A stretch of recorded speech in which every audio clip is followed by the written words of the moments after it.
Well, fellas, it's finally here. Yes. Right? It's the 2023 NFL Draft.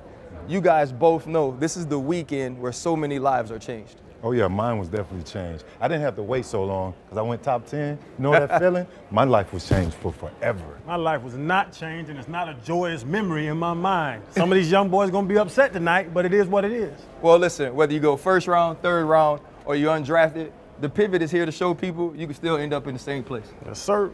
Let's do it. Hold up, limitless, take a stomach, kind pinning it. I fought the head to witness it. Got my people feeling militant.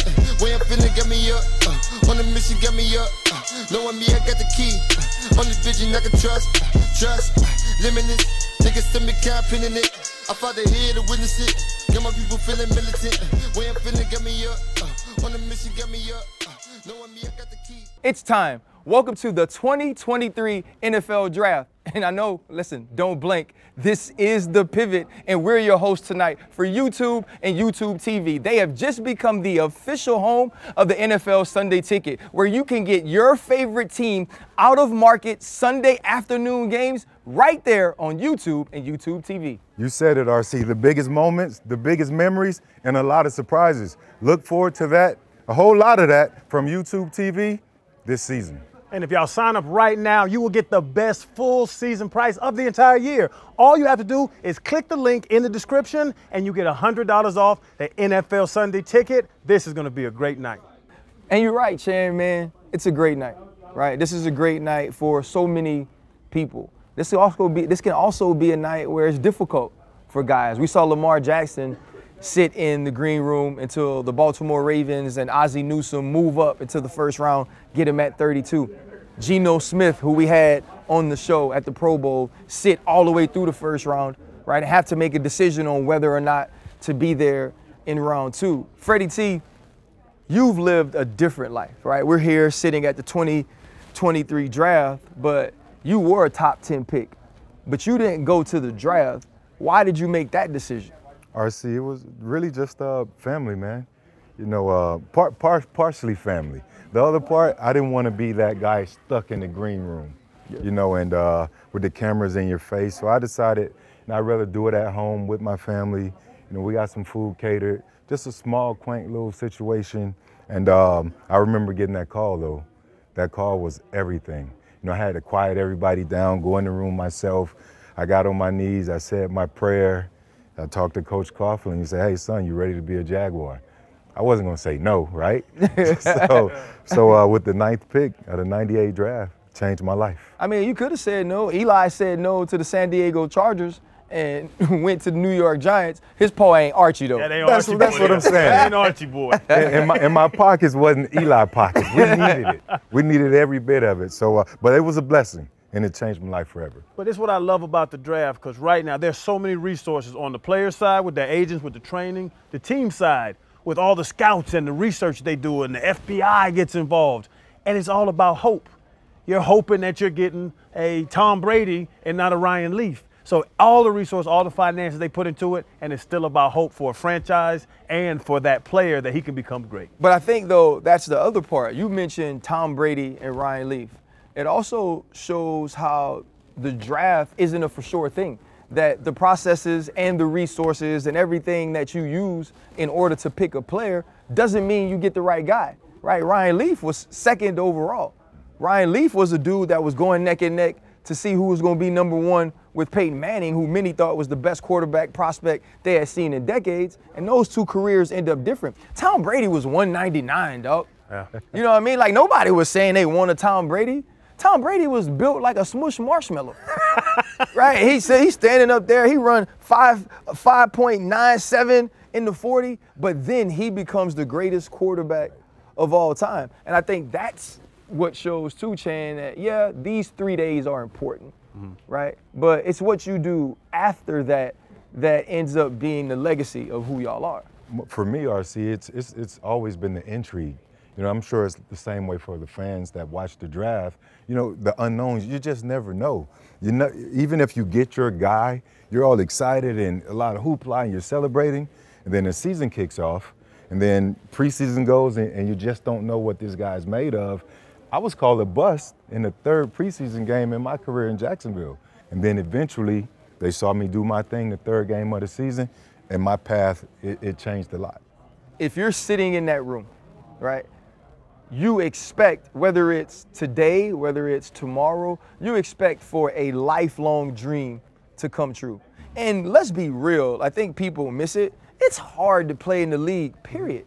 Yeah. And on the first night, only 32 people, and sometimes if people lose draft picks, because you got folks on boats, we ain't supposed to have folks on boats. Sometimes 30, Leave my fans alone. I'm just saying, sometimes. Accident. It wasn't an accident. You can't accidentally on an accident get somebody on a boat. An accidental accident. Okay, so we the Minnesota Vikings now with Fred Smoot, right? Yeah. We take a boat trip. We the New York Giants wide receivers. Man, Brady accidentally walked on the wrong boat.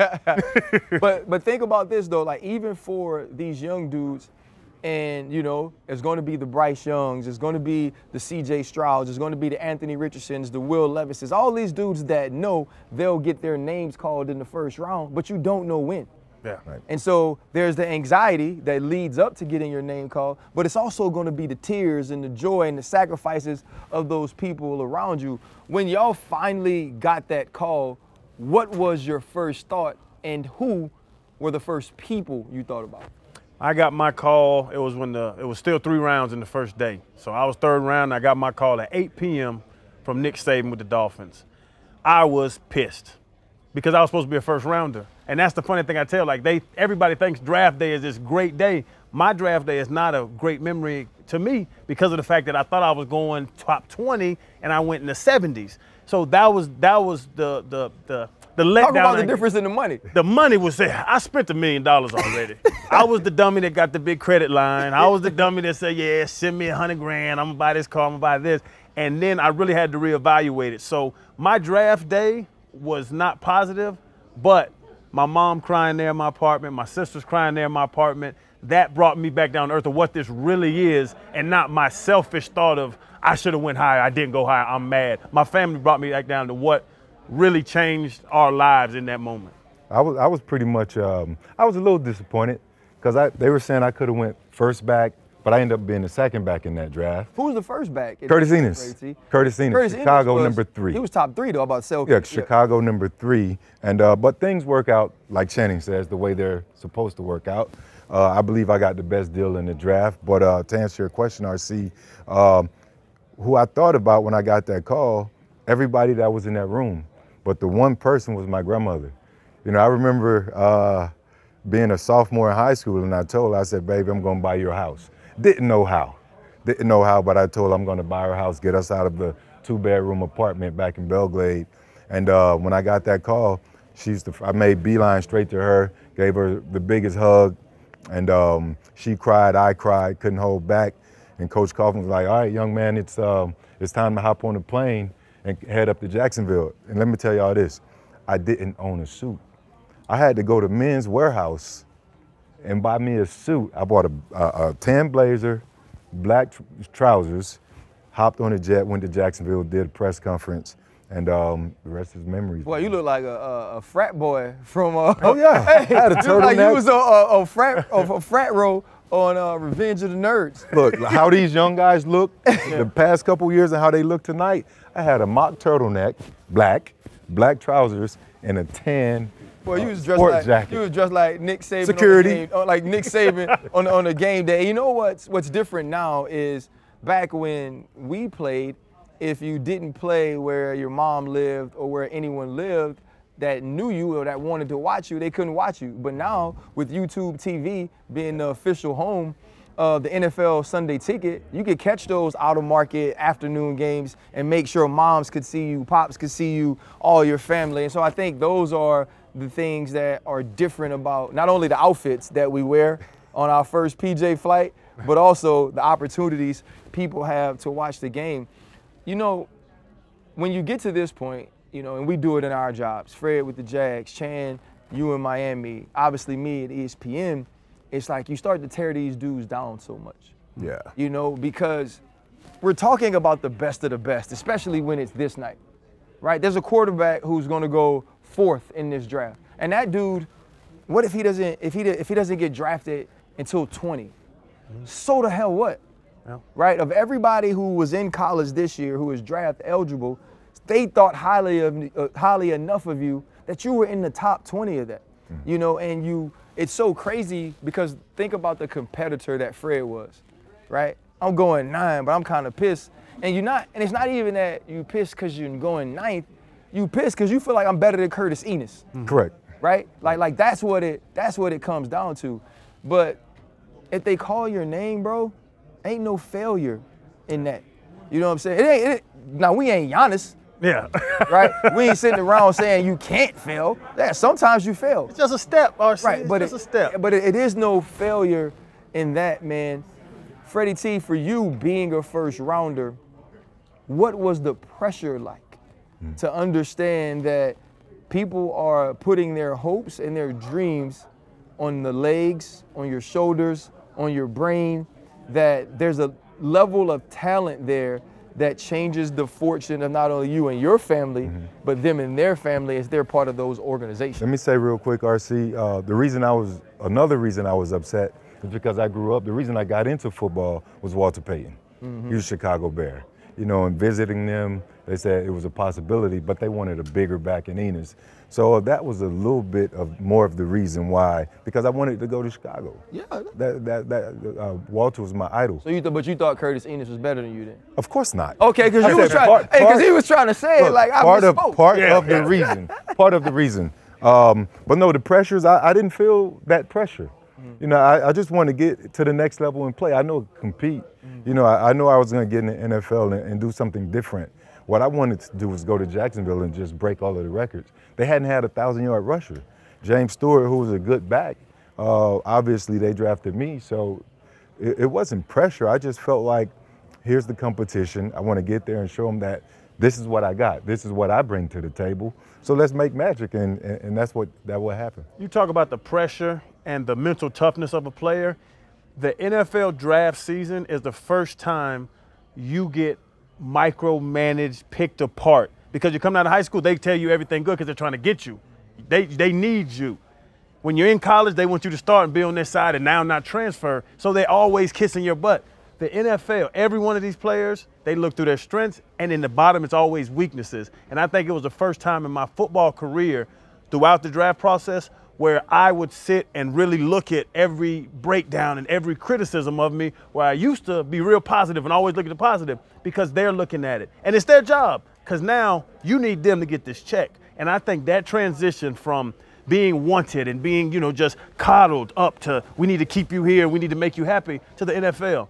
No matter what name's on the back of that jersey, that symbol on the side is going to be there longer. Anybody can retire in the world, and that NFL is going to make $9 billion a year. And I think players have trouble with that transition of the financial side of being an employee now to not being this coddled little baby that we need. Oh, wow. Did you use that as motivation? Whatever they listed as your weaknesses, did you go through your career and say, these are the things that I need to work on the most? Not really, because mine were off the field, and I kept partying and kept getting in trouble. And, like, you know, you can't run vertical with a tight end. I'll catch him sooner or later, but what y'all doing tomorrow night? That was my problem, Freddie. You know, you mentioned the off-the-field stuff. I think a lot of times that's so big for our culture.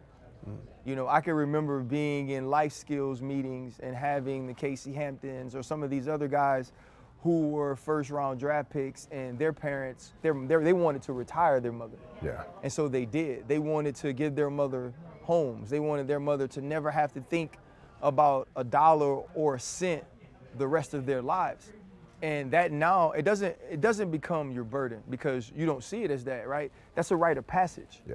That's the way our culture operates. And so you do end up trying to take care of the village that you feel like raised you.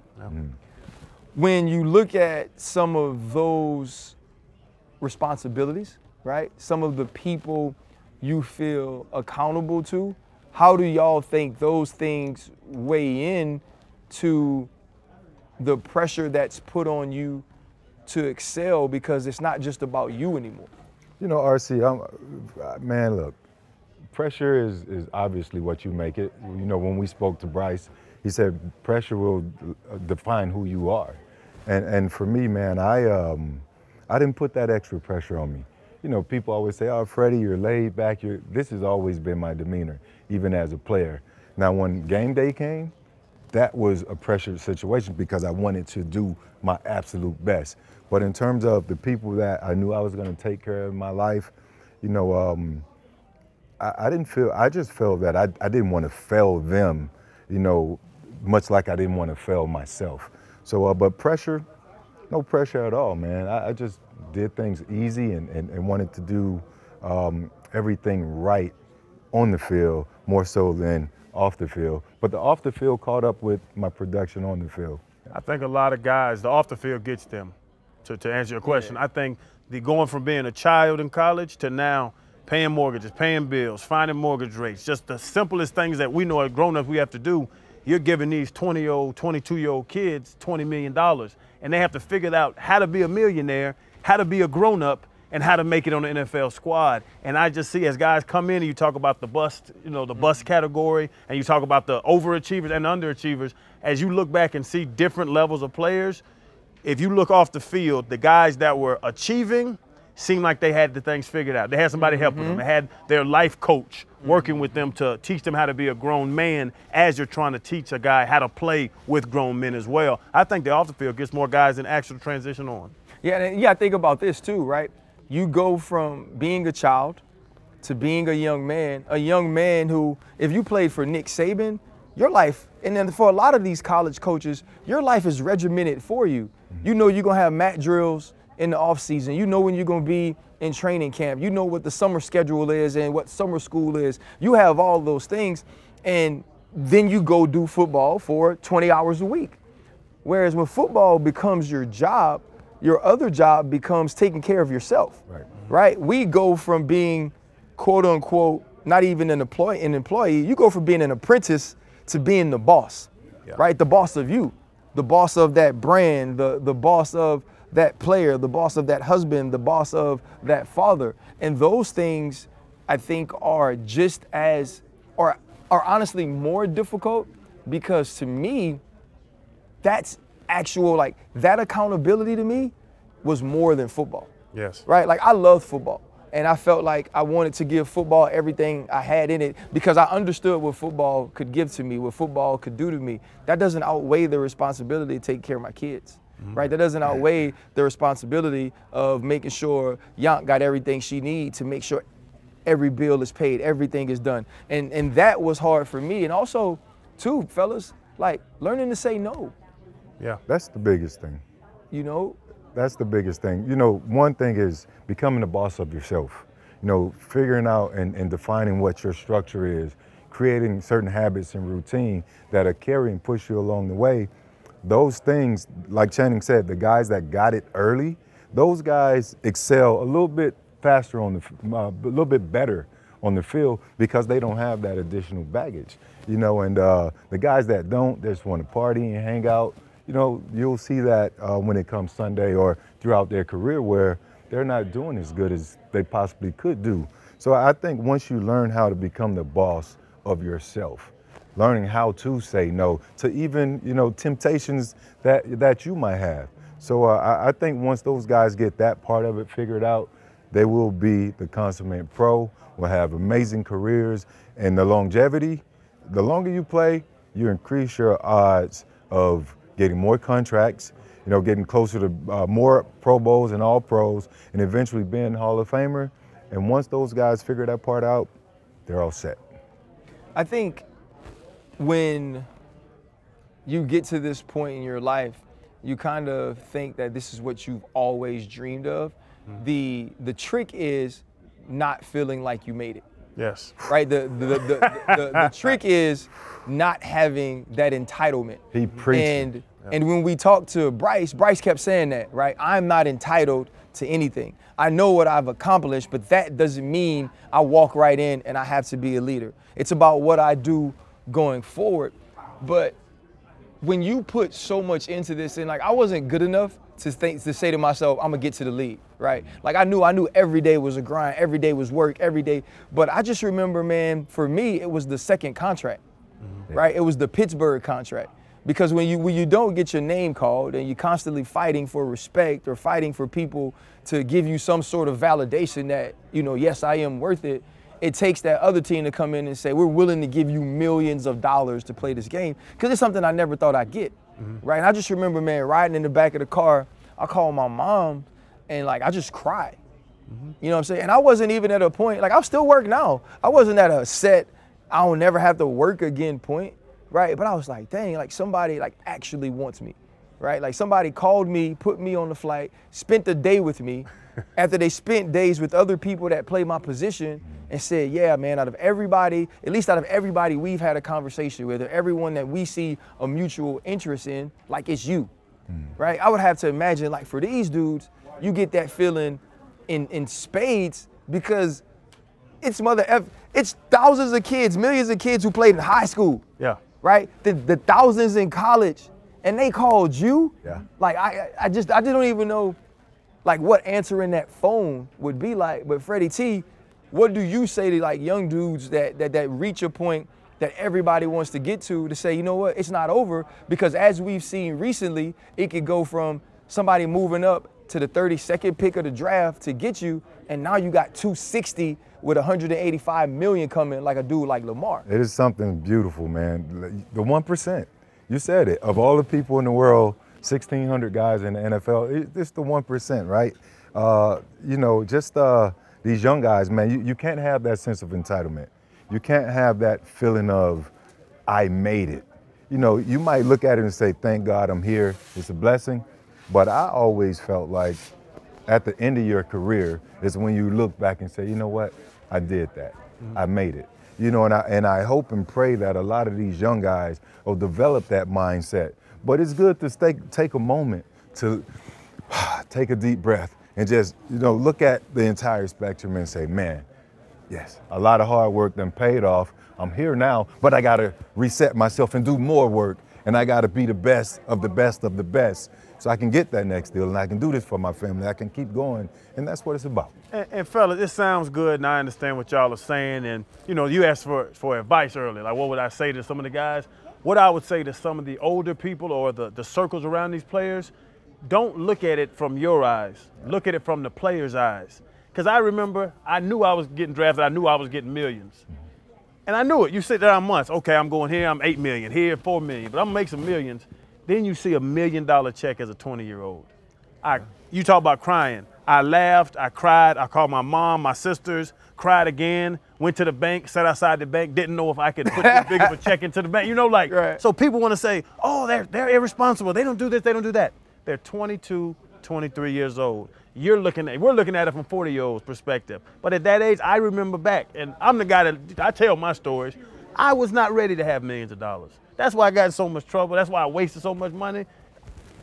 When you get that much money, a lot of people, no matter what you say, you feel different. You become a patriarch of your family at a young age. You're the richest person in your family at a young age, and people are asking you questions that they didn't ask you 2 days ago. I got money now. I'm not any smarter. I'm just richer. And I think those guys get it in their mind that now I'm better or you know, you're not more intelligent. Right. If I gave you $1,000 right now, you didn't get anything other than $1,000.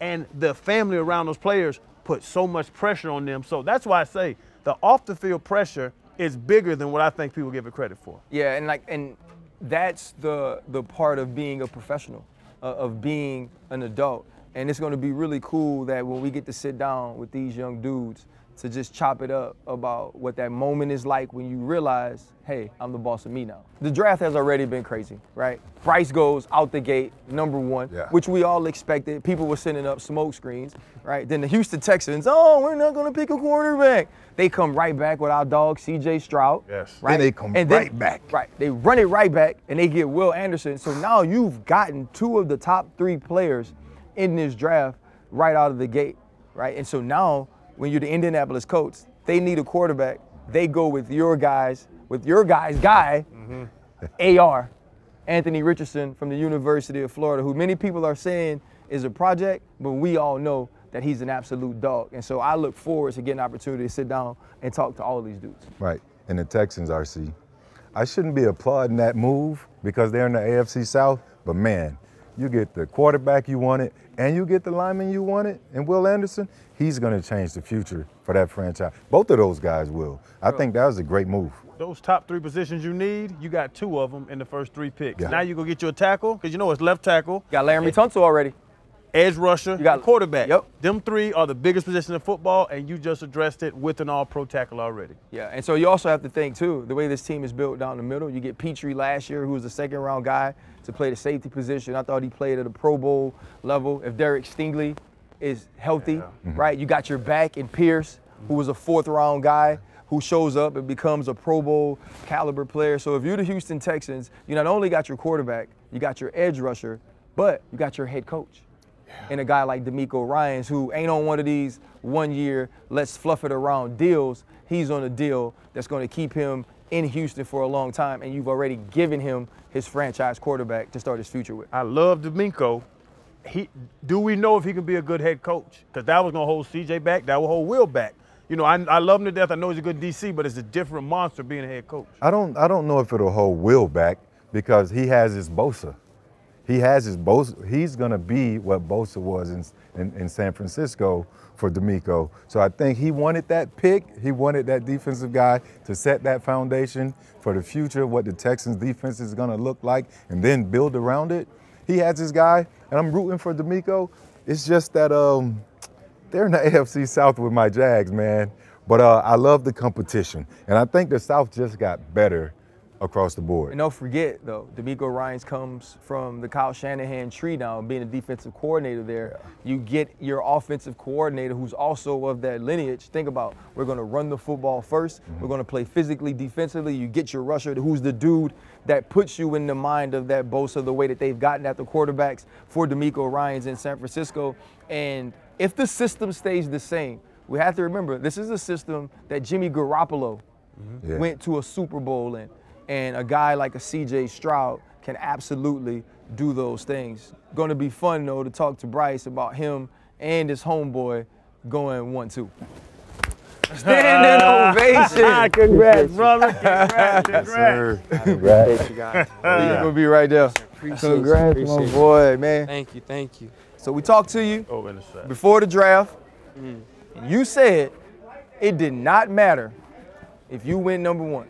All right? Now, since you win number 1, you can tell the real. Gotta feel good. Definitely, it's a blessing for sure. Really, it's just knowing that, you know, knowing that an organization believed in you and took that chance on you. And I'm super grateful to be a Panther and for them to do that. So I think that more than anything really reflects just how grateful I am. Same thing I asked you on our show. Well, this is our show. It's got YouTube doing a thing. Do you flinch, man? We watch you on the stage, in the green room, no pressure, like poised all the time, man. The Panthers got a real one. I appreciate that. Yes, it's all in God's hands, you know. I'm a vessel, and I'm super grateful. You know, for me, this was a really unique and fun experience because, you know, I had done everything I could do. You know, I went through the process. You know, obviously I played things throughout, and I'm super grateful for how things happened. And, you know, I knew coming in tonight, whatever was going to happen, you know, it was where I was supposed to be. You know, God was going to take control, and you know, I'm super grateful that things played out the way they did. And I'm in Carolina. Right. Look how you look at that. Bryce. You had dinner reservations ready. You already had them booked, bro. You was too cool. You knew. Jake Long, when I was on the Dolphins. Yeah. Jake Long knew he was getting drafted to the Dolphins. You telling me it was nothing? I guarantee you, I got a Charlotte number. I got the Charlotte area code called on my phone, and you know, they said that, you know, throughout the pick, it was like, you know, they have to wait at the first pick, whatever it is. They had told all of us that. So I was talking to my family. I have my phone out visible, and seeing that Charlotte number pop up, it meant the world to me. Man, that's amazing. You know, just a little bit about the team. The structure there is great for a young quarterback. When you think of Coach McCown in the quarterback room, TB as the offensive coordinator, Frank Reich as the head coach. How much or how excited are you to get to work in a building that really is fitted to have a young quarterback be the leader of a team? You know, I'm super grateful. Again, to be able to be a part of this organization means the world to me. I was able to talk to, you know, throughout this process, I was able to talk to the organization, to that front office and the coaching staff, and this wasn't This isn't something that happened overnight. They've had a plan, for a while, and they've built the team up, and, we've been able to see the progression of the team, and, they had a purpose with everything. And to be able to be around a front office and a team that thinks like that, it means the world. Again, even from my time being there, I was able to learn so much, and I'm excited to keep learning underneath them. And, for me, I want to do everything I can, individually so that I can get myself prepared to help the team. And whatever our team goals are, do everything I can to help accomplish those. My last question is gonna be this though, bro. How much input did you have on the fit? Cause it's cold. Yeah. You know what I mean? I saw when you walked up, dog.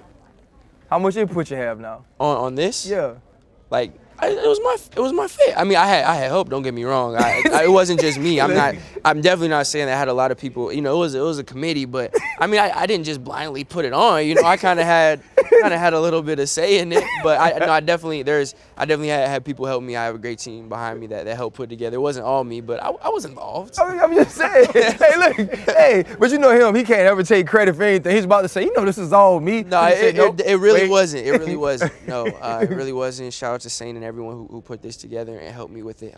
There's a lot of people that helped come together. It's not all me, but it was a little. I was there. You know what I'm saying? I expect a lot of praise is going to get thrown towards other people as he starts winning these awards and getting this love in the league, man. So keep doing it that way, bro. It's been working for you so far. Listen, I know you've already had a long night, man. We are so happy for you, though, bro. We just want to celebrate you and let you know you earned this. And I understand the people and the sacrifices that it took for you to get to this point. And I know how much the grace and mercy of God plays a part into it as well. But exactly everything that you did got you to this point, and just keep being that same person like you told us that you would be. Thank you. I really appreciate that. My man. Man, that's big, man. Oh, yeah. Hey, thank you for taking the time, too, man. No, of course. Hey, best of luck, boy. Yeah. Best of luck, bro. Give our congrats to Yep, Craig grip and shot. Julie, Yep. please. Huge. what? Yeah, man. Definitely. Tell them calm down now. They was Yeah, nervous. their heart rate was We want to take a picture quick? Oh, for sure. Yeah. Whatever.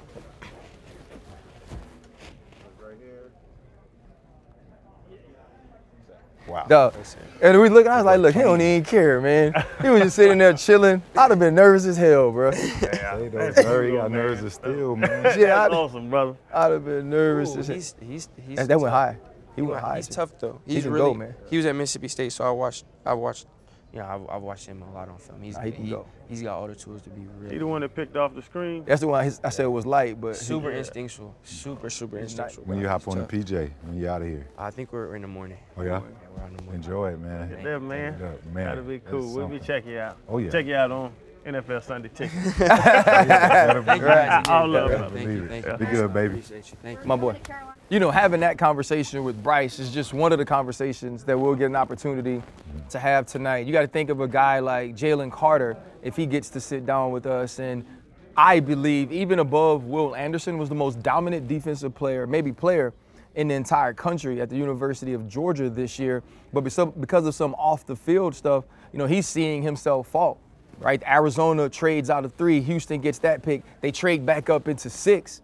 And at 6, they go with the big offensive lineman, Paris Johnson, obviously because you want to be able to protect your franchise quarterback in Kyler Murray, who will be coming off of injury whenever he does come back. Tyree Wilson, who's an edge rusher from Texas Tech, goes to the Las Vegas Raiders.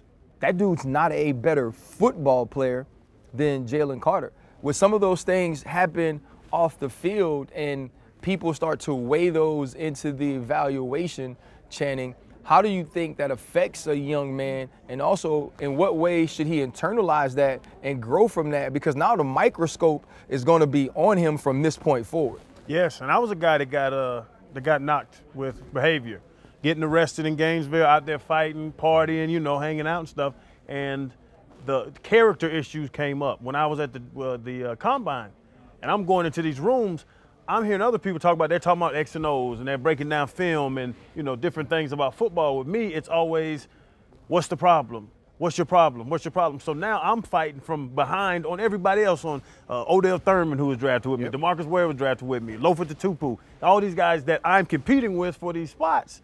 But now you're the trouble. So you talking about moving forward, RC? That's the, to answer that, you can't go back and change that. But now you have to even go above and beyond to change their narrative in their mind about you. So that's why you have to put the extra in because you messed up in the past. Perception is real life reality, though. Right. Like the way people see you, that's who you are to them. They don't get to their house, Freddie T, and like, yeah, I mean, I think this about Channing, but maybe I'm wrong. No, everybody thinks they're right when you think something about somebody. Ask me, are you a felon? Personally, I'm not a felon. You have felonies. You have pending felonies. So I'm a felon now. Yeah, and you know, like you said, it is what it is. Right. Now you have to change that. It is what it is, and it's unfortunate, and I don't want to sound, I don't want to, underplay it a bit. But we've seen that for the history of the draft as long as we've been involved with the NFL. Guys do something right before the draft, their stock tank. It's like any other thing else. The NFL is a multi-billion-dollar business, right? Each player is stock. Your stock's gonna go up or it's gonna go down. Take Apple for example. If you hear there's some bugs in the iPhone and all this stuff, what's gonna happen to their stock? Drops. It's gonna drop. And the same thing is gonna happen here, but you do have time, much like Apple, to redeem yourself. You can fix the product. Jalen can go out there, regardless of everything that's surrounding him and that publicity that he's earned himself, he can go out there throughout the course of his career after this draft night is over, he can go and fix those things that were said about him and show up and show people, this is who I am. The thing is this though, bro, and this is for like what up, though? The thing is this though, for the young people watching our show, yes, you could fix it, but don't cost yourself millions, right? Don't cost yourself an opportunity, because just as well as you can go out and fix it, man, you can also go out and hurt your knee and never be the same player. Yeah. You can also get in a place to where you and the system don't vibe, and now you don't get 15 sacks, you only get 8. And the amount of money you get on your second contract is so much different. You just don't get lost money back. And that doesn't mean that you don't get an opportunity to be rich, or you don't get an opportunity to be wealthy, right? If I go get a $50 million contract in 4 years, but I lost 15 in my first contract, I'm still $15 million less rich than I was supposed to be. And the other part of that is too, man, like, you can't give folks stuff to say. Right. Mm-hmm. Right? You, in this process, in this interview process, you have to know, I'm looking for a way, if I'm a team, to pay you less money. Yes. Right? My job is to get you for the least amount possible. Mm-hmm. Right? And if I can do that, that's how my stock goes up, Freddie T. Correct. And the bottom line is too, when you're talking about stock, this game, like, people think it's about black, it's about white. It's not, it's about green, right? It's about green. You can help me win and help me win in the right way.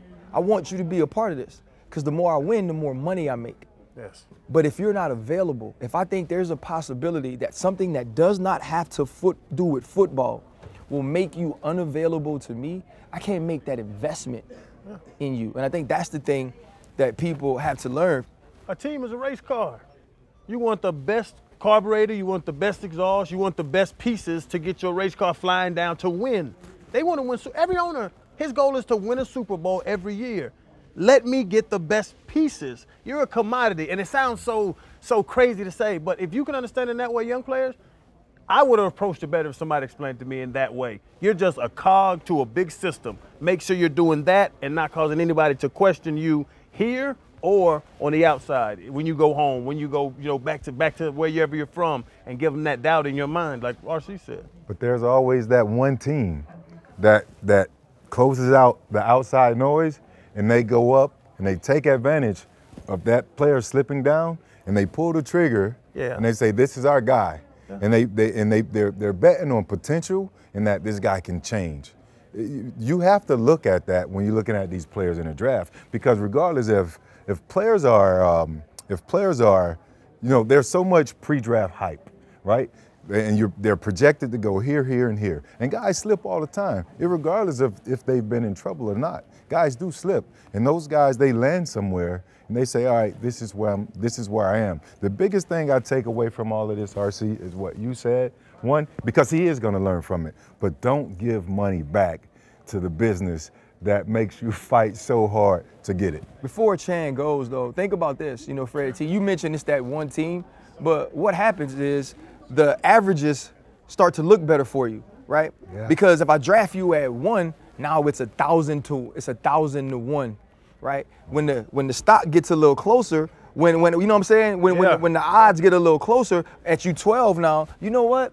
At 12, if you really F it off, I think I'll be all right with that. I'm not all right with that at 2. I'm not all right with that at 1. You see what I'm saying? Oh no, but my thing is, and I just thinking about it from the owner's side, and like you're saying, I thought about, he said that one guy, that one team, and you know the teams in the past, the Raiders were like that for a time when they were, I'm getting talent, I'm going to find talent. Right. And you're thinking about it. If you worry about people get, trouble, you don't have a Randy Moss on your team.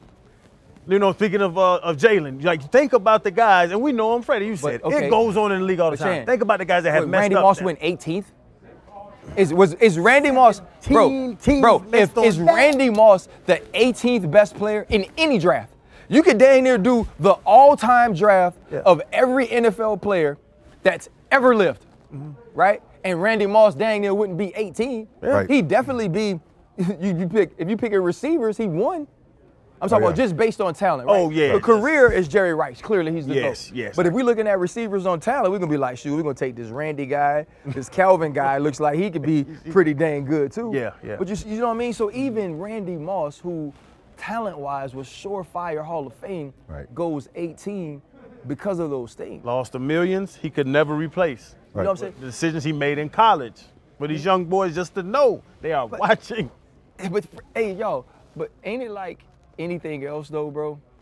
When you're making these decisions in the moment, they aren't presented to you like we see them at 40. Oh, right? man. It's like when that dude disrespects you at the club in Gainesville, and you the thought ain't, you don't get to stop down and go, okay, if I knock him out, I'm gonna hurt my draft status, or I'm gonna go to jail. The first thing is he disrespected me, and somebody got to answer for that disrespect. What'd he say? And so it'll be good to talk to some of these young dudes and get some of that knowledge. It's so crazy because you work so hard to get so big, so strong, so fast, to make it, to be the 1% of 1%. Yeah. And then you go off the field. You done worked out 10 hours in a day, and you go and get arrested. And it's offsetting all the hard work you're doing to try to make it physically, but you mentally, you can't think about it in that way, man. I'm a case of that. I mean, whether it's mentally, physically, emotionally, we all know what this draft process is about. Right. And it's about breaking these men down. But at least tonight, we'll get an opportunity to sit with them and celebrate them for the positives that brought them here tonight. Freddie T, you know what's so crazy? Bro, you mentioned the poise thing and him not flinching.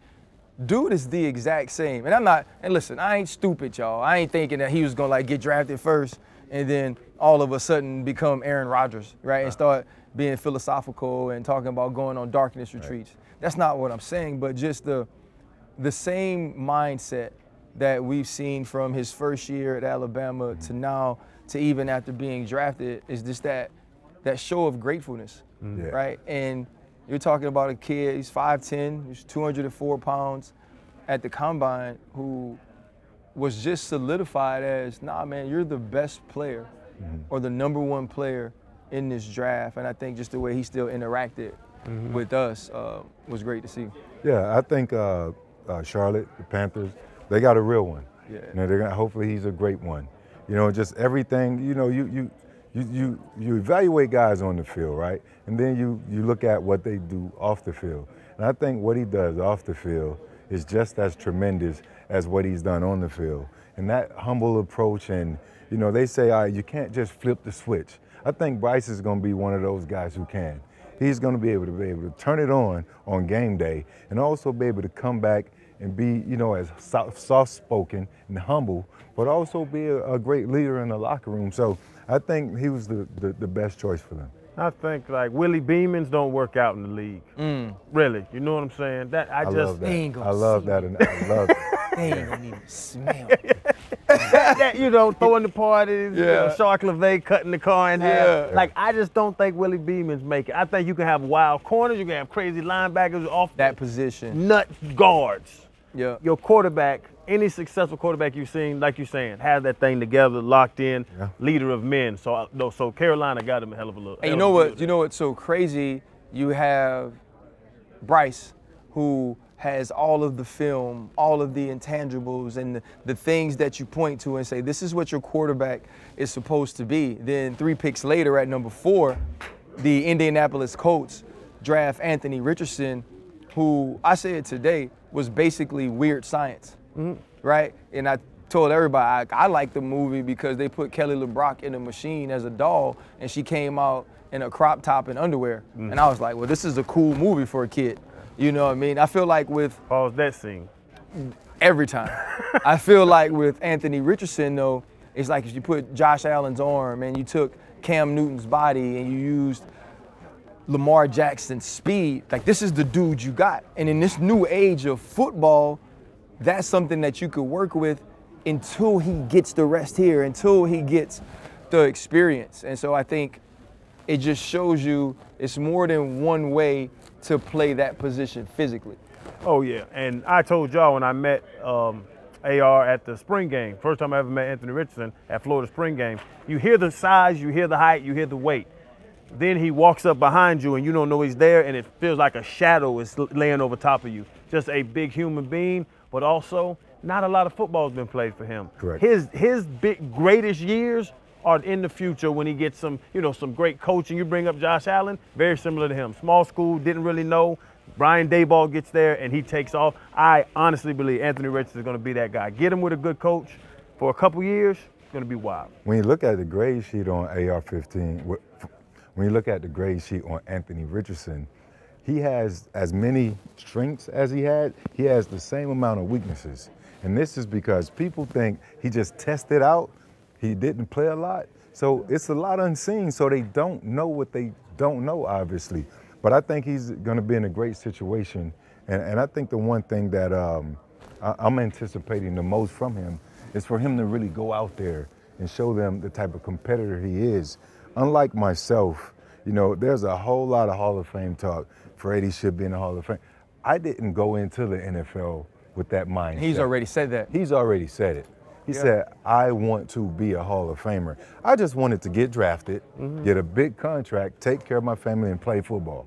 Hall of Fame was the furthest thing from my mind, but now I believe, had I said that at some point during my career, it wouldn't be the same question that it is now, whether I deserve to be there or not. Because I think I would approach the game differently. The preparation different from taking care of your body. The things I learned later, I would have done that earlier in my career. And I believe I would have solidified myself as that guy in Canton. So that mindset as a quarterback, as a young player going in the NFL, I think is perfect. And I think that's why the Colts got themselves. Quickly, being 2 players from Florida, I'm allowed to do this. It was not a good situation when Anthony Richardson was at the University of Florida. Turnover in coaches, turnover in coordinators, no weapons. You know what I'm saying? I am a diehard Gator fan, so I know it hurts me that they were losing, but Anthony did not have a roster around him to compete on the national level. Yeah, and I think that's a big part of the evaluation, right? That's why teams looked at him and said, we believe that he can be better. We believe that his trajectory inside of the league is different than it was outside at the University of Florida. And also they could see weekly that in the SEC, the most talented person on the field wore 15 for the Florida Gators. And I believe that matters when you're talking about that conference, but we're still. Quickly, it's funny you say that. We brought up 2 people, Bryce Young and Anthony Richardson, right? And their teams around them. If you're on a great team, like a Nick Saban type team, the A.J. McCarrons and the McElroys and all those guys, they knock you because you have too many weapons around you when you're looking at film. But then you're Anthony Richardson, they knock you if you're not making plays, but you have nothing around you. So the bigger picture of just evaluation process of the draft is you have a lot of different, variables to a player, and we just looked at 2 different guys going top picks, and you had to look at that film totally separate because of what was around them. And I think it's about your perception. It's about your vantage point, right? If my vantage point is I want to see you elevate people around you, you feel a certain way. But we got to watch Bryce where he had the Mechis and he had the J-Mo Williamses, and then the next year he didn't have those people. And he was just as good. He was the reason that the Alabama Crimson Tide was even in games in his second year. And so it was like, okay, we know you can do it no matter what. Now for Anthony Richardson, it's going to be, okay, can you do it on this next level? But we've seen players have more success professionally than they had in college because they were in better situations. Yeah. He's looking to get in a better situation, you know, and we are still here with YouTube TV, now the official home of the NFL Sunday Ticket. You can watch all of your out-of-area games from your favorite teams on Sunday afternoon. But here's Anthony Richardson. He's going to sit down with us. So he ain't got too far to go. There he is. Gator. Congrats, brother. Appreciate it. Yes, sir. Congrats. Yes, sir, man. Oh, yeah. What's up, my man? Hey, congratulations. You sit over here. Hey, man, Anthony Richardson, yes. 4th overall pick to the Indianapolis Colts, man. Just, first off, congratulations. I was telling them early on, I just had the analogy. I felt like they just made you in the lab, man, and just took some of the best attributes from the most athletic and talented quarterbacks of our time, of our era. And you can see some of those things on film. And I don't have a Tiger that's going to get drafted in the first round, so I'm just going to claim you, dog. Yeah. Since I'm here with 2 Gators, you know what I mean? Well, man, I got the question for you. Man, it's my dude, it's my Gator buck. Hey, did you, like, going this high, all the criticism, because all I heard was criticism of you. Did it ever get to you? Did you listen to all the doubt out there about you? Nah, I couldn't, you know, because playing at UF, you know, you're going to get criticized everything you do. You know, especially the position I play and the number I was wearing at Florida. You know, everybody expected me to do great things, you know. I didn't live up to the standard most of the time, so I was getting criticized early, you know. So getting criticized now, it didn't really surprise me because I know what I'm capable of doing. I know what I want to do. Hey, AR, speak to your mindset really quick. I saw a quote. You said, I want to be a Hall of Famer. Yeah. Something I wish I had said before or at some point during my NFL career. I think it would have made the path a little bit easier for me, but your mindset as a quarterback and making such a bold statement, speak to that a second. You know, it is a bold statement. You know, it's a big one. You know, I feel like me saying that, telling myself that, it forces me to work that hard just so I can get to that land point, that landmark. You know, I just didn't want to make it to the NFL. You know, that's big, but that's not really nothing. I haven't proven anything. I haven't done anything. So I'm ready to get on the field and work to be in the Hall of Fame because I know with all that, you know, me getting drafted in the Hall of Fame, it's a whole bunch of success in between, and I'm ready to experience that. You know, you're going to a team in the Indianapolis Colts who, I mean, for lack of a better word, they just ran out of luck, right? This is the team that's been looking for their next quarterback, their next franchise guy since Andrew Luck kind of unceremoniously just walked off of the field. There's so much talent there. You're going to have a top-notch running back. You have 2 young wide receiver and a coach in Shane Steichen who we've seen with the Justin Herberts and the Jalen Hurts. What are some of those things you want to focus on extremely early once you get into that building in Indianapolis? You know, for one, making sure I'm ready for those guys. You know, you just named off a whole bunch of great dudes, you know, and they're already established there. You know, they already know what it takes to be great. You know, they already know the ins and outs and the ropes. You know, Coach Steichen, you know, he's a mastermind when it comes to quarterbacks such as myself. You know, so I just want to make sure I'm ready for them because I know they're going to do their job, so I got to do my job for them. Bro, how has your life changed? Tonight when they called your name at 4, how has your life changed personally? Honestly, it doesn't really feel that much different. You know, it just feels good to know that I'm actually a pro now. You know, I always dreamed about it, but now I get to walk around, see myself on TV and stuff as a pro now instead of a prospect. So definitely feels good. You know, I just can't wait to get to Indy. You get to see yourself on YouTube TV too, but check this out. We saw some of your pre-draft highlights, right? And one went viral. You were throwing inside. You threw the ball so high, it hit the ceiling. Don't forget, you'll be playing indoors in Indy. We can't have the same thing happen up there, so take a little bit sauce off for a moment. Hey, I got you. Nah, one, you throw the ball hard enough that people like me ain't gonna catch him. Right? I play defense. I'll be like, you know, I'm gonna get a PBU, or I try to knock the ball out. Like, I stopped wearing gloves after a certain point anyway. When you think about how much life has changed in the year, Anthony, you go from losing your head coach, you get a new head coach, an entirely new system. You have all of these transfer portal guys playing wide receiver. You're trying to learn new things and different things, and then you decide to leave. And I've talked to different executives, different head coaches, and they kept saying, like, we see the talent is there. We just wish he would have stayed in school. Yeah. But you made a decision that you were ready. how happy are you now seeing where this ended up for you, that you bet on yourself? You know, I'm extremely happy. You know, like you said, I betted on myself. You know, coming out, a lot of people are saying, why didn't you stay? You know, you should have stayed. You could have did this. You could have been the #1 pick next year. You know, but none of that stuff is guaranteed. You know, who's to say that I was going to be the #1 pick? You know, you got guys such as Caleb Williams. You know, he could have been the #1 pick. You know, he might be the #1 pick. Who's to say that I would have been the #1 pick? So, you know, I just put a chip on my shoulder and bet on myself and just, you know, showcase what I was able to do. And look at me now, I'm a coach.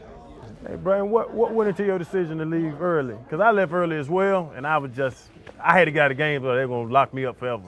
But when you sat back with your family and your team, what were those you know, variables that you were looking at to, do I stay or do I go? You know, for one, it was the development part. You know, I know I could have got developed in Florida, but I can get developed here in the league. You know, I'm about to get developed here. You know, I looked at my first round grades. You know, I had a few first round grades, so that kind of pushed me a little bit more. And then, you know, growing up in Gainesville, you know, I've been there pretty much half my life. You know, I want to see something new. So it ain't no NFL team in Gainesville, so I wasn't going to stay there. So now I'm a coach, and I'm excited to, you know, start something new. You going to buy Gainesville, huh? You going to own all of it that you accounted. You know, this is my last one for you. I was not drafted. I also wasn't like ultimately talented. You know, like I understood what the work was going to be in order for me to just be able to make a team. You know, you do have those Hall of Fame aspirations.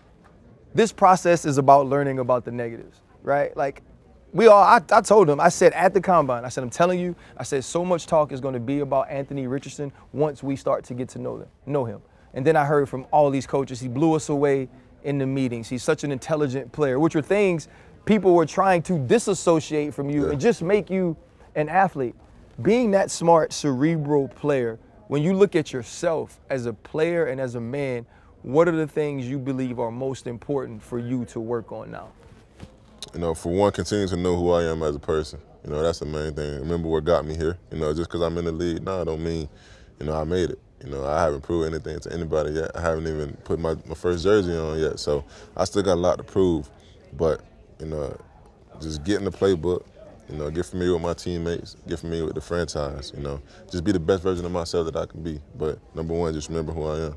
Shoot, speaking of remember who you are, everybody's saying that you have to sit, Anthony. That's what they're saying, right? You get them, you don't play them right away.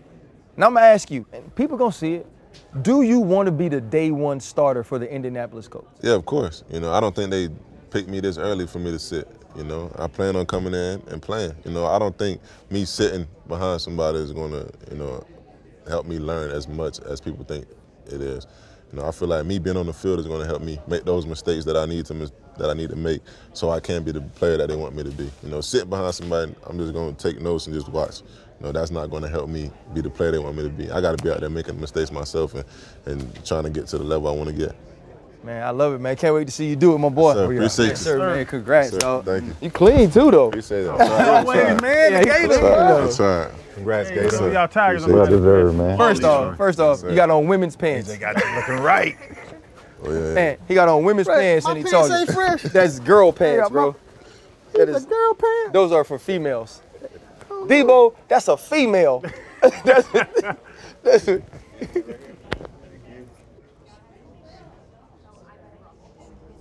And once you get settled, man, we want to sit down and do it for real, though. Yeah. Okay, You know cool. what I'm saying? Like, Yeah. but get your feet underneath you, get your stuff done. All right, but Come I'm check, with it. check with you. All right, my boy. Appreciate you, bro. Congrats. Best of luck, man. Appreciate y'all. Congrats, man. Appreciate it. Big time. He's a big old joker, Yeah. bro. Man, they got little silk shorts. Thank you. Those I told you, those are women's pants, bro. Straight up. Women's pants have a little like silk short Bro, underneath. those are women's pants, bro. What kind of woman would be this big? A Just big make chick, sure you don't a big sweat knock-knee right there. chick too, cause that's what you look There's like. a woman built like There's this. there's a lot of women built like you. First off, they are. These are woman pants. They all huh? throw shot put too. Oh man. Hey, they all do field events and track and field. I'm built like a woman shot putter. I'm gone, man. Is it sticky? Is the silk sticky? It's just like Oh my little gosh, man! undershorts. Look at you. What is wrong with you, man? Now I'm all insecure. That's what you get, because YouTube, hey, YouTube told you had to dress up, and this is what you came up with. Man. That's why you should have a listen. Dirty. Hey. Y'all told me I gotta get suit, gotta get a suit. So I slid in Lane Bryant. You went to Lane Bryant?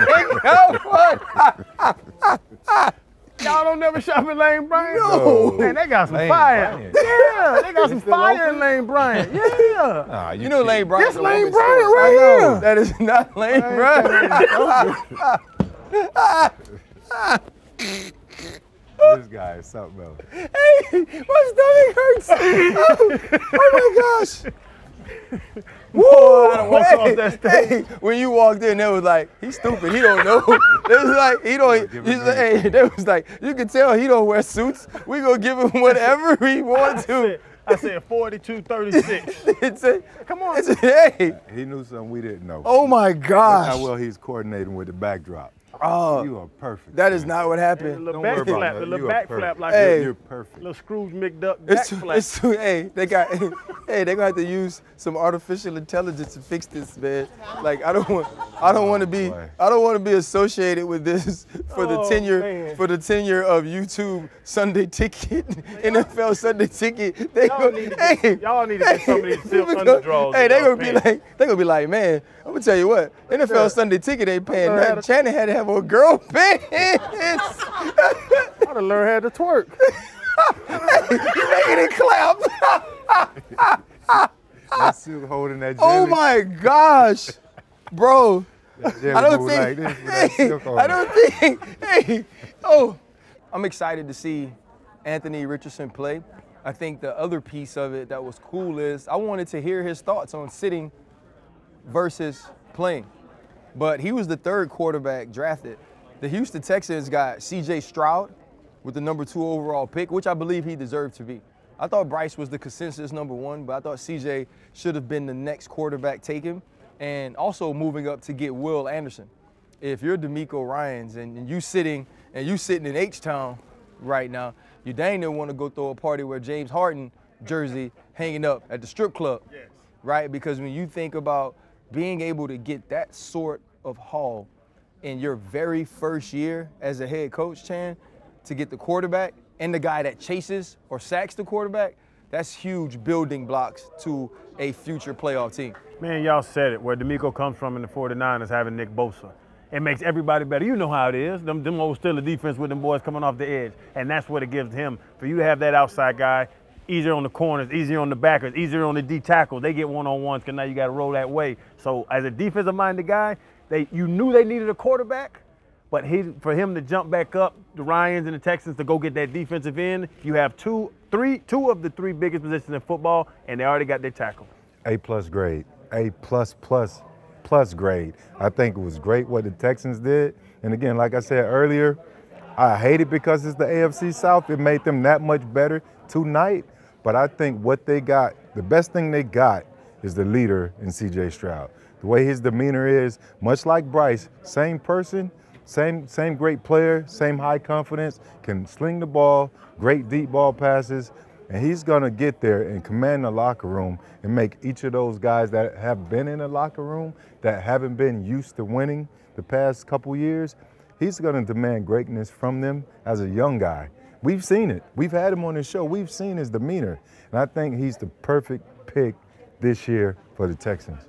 I think, you look at what the Texans were able to do. A lot of people thought the next best rusher behind Will Anderson was Tyree Wilson.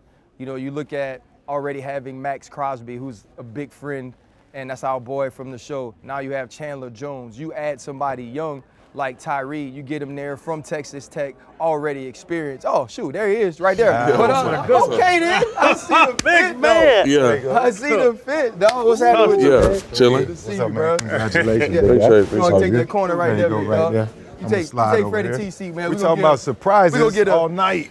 Hold on now, Tyree. I see you had to sit with your legs straight out. Can you bend them? I don't want to bust out of them. He gonna bust out of him. Look, bro, I mean, you have the length, right? The speed coming off the edge. You now get an opportunity to go to a team in the Las Vegas Raiders that has veteran rushers that you can learn from. How excited are you to be a Raider now and have an opportunity to go learn under guys like that and also be a part of a great pass rush? A great team that's, been around and been successful for a while, and then, seeing pass rushers that try to watch and pad my game out like Max and, Chandler, and then, being able to work with them. And, on the 30 visit, I saw how hard he worked, and, I'm a guy that works hard, and be able to, learn from a veteran that does it at a high level. I take my game to another level. Your chest cold? It's iced up too, though. It's open and iced. Did you say I'm pulling the chest out? Somebody advised it? What decision was that? That's my decision.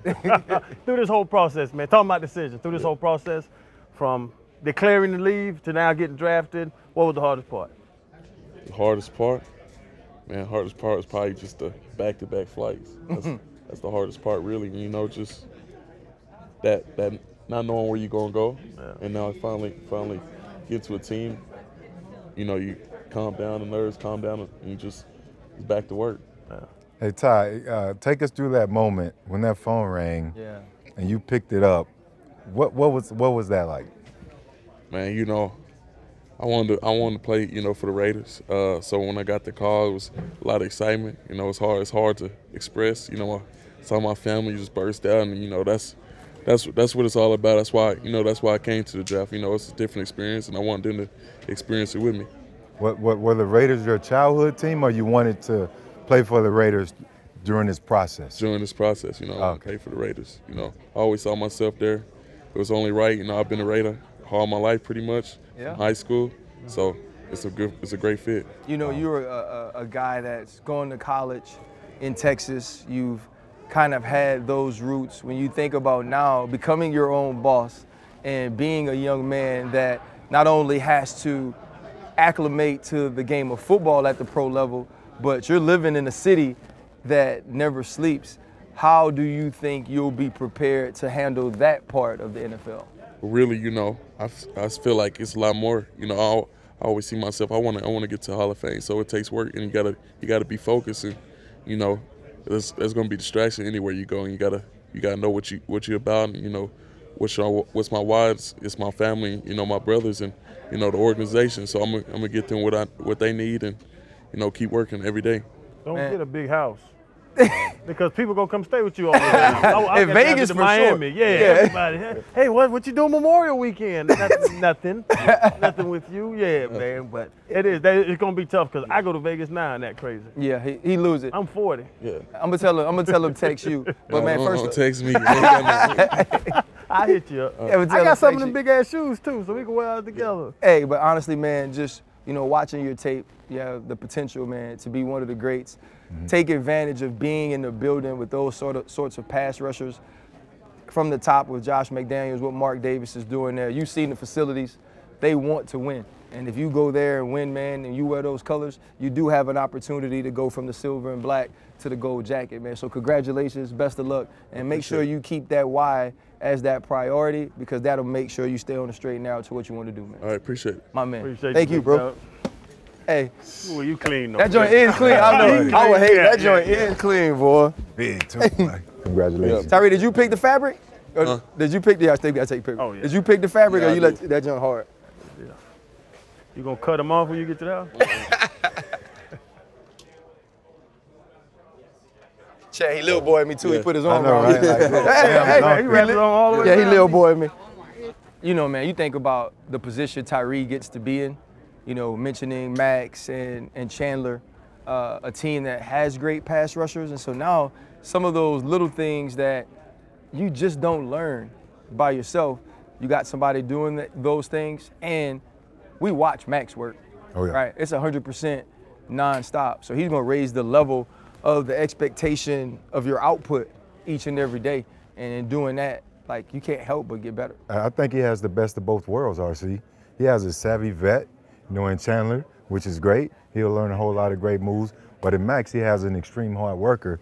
So you put him in there in the middle of that, he'll be a great pro. Yeah, and I mean, you look at the hard work it takes to be an NFL quarterback starts at a very young age. We got a chance to sit with CJ and kind of tell his story before the season.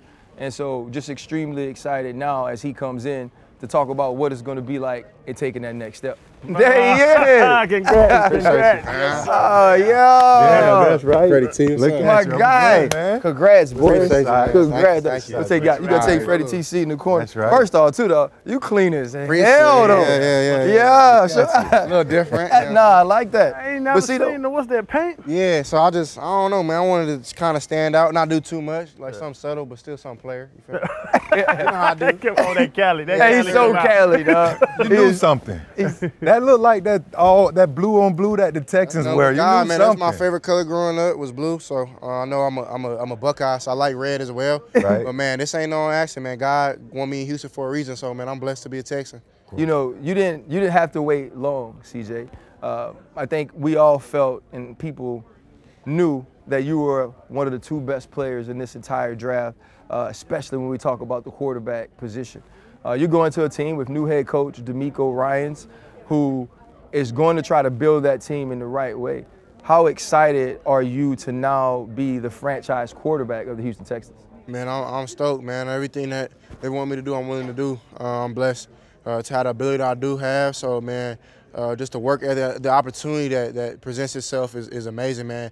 You don't just get this opportunity for no reason. I think God has definitely put me through some things. I'm battle tested, I'm scarred up, and I'm ready to work. So, man, I just want to thank the organization for giving me this opportunity, the McNairs and then Nick Casario just for the opportunity, man. But man, now it's time to work. Now the opportunity presents itself, and I got to take full advantage.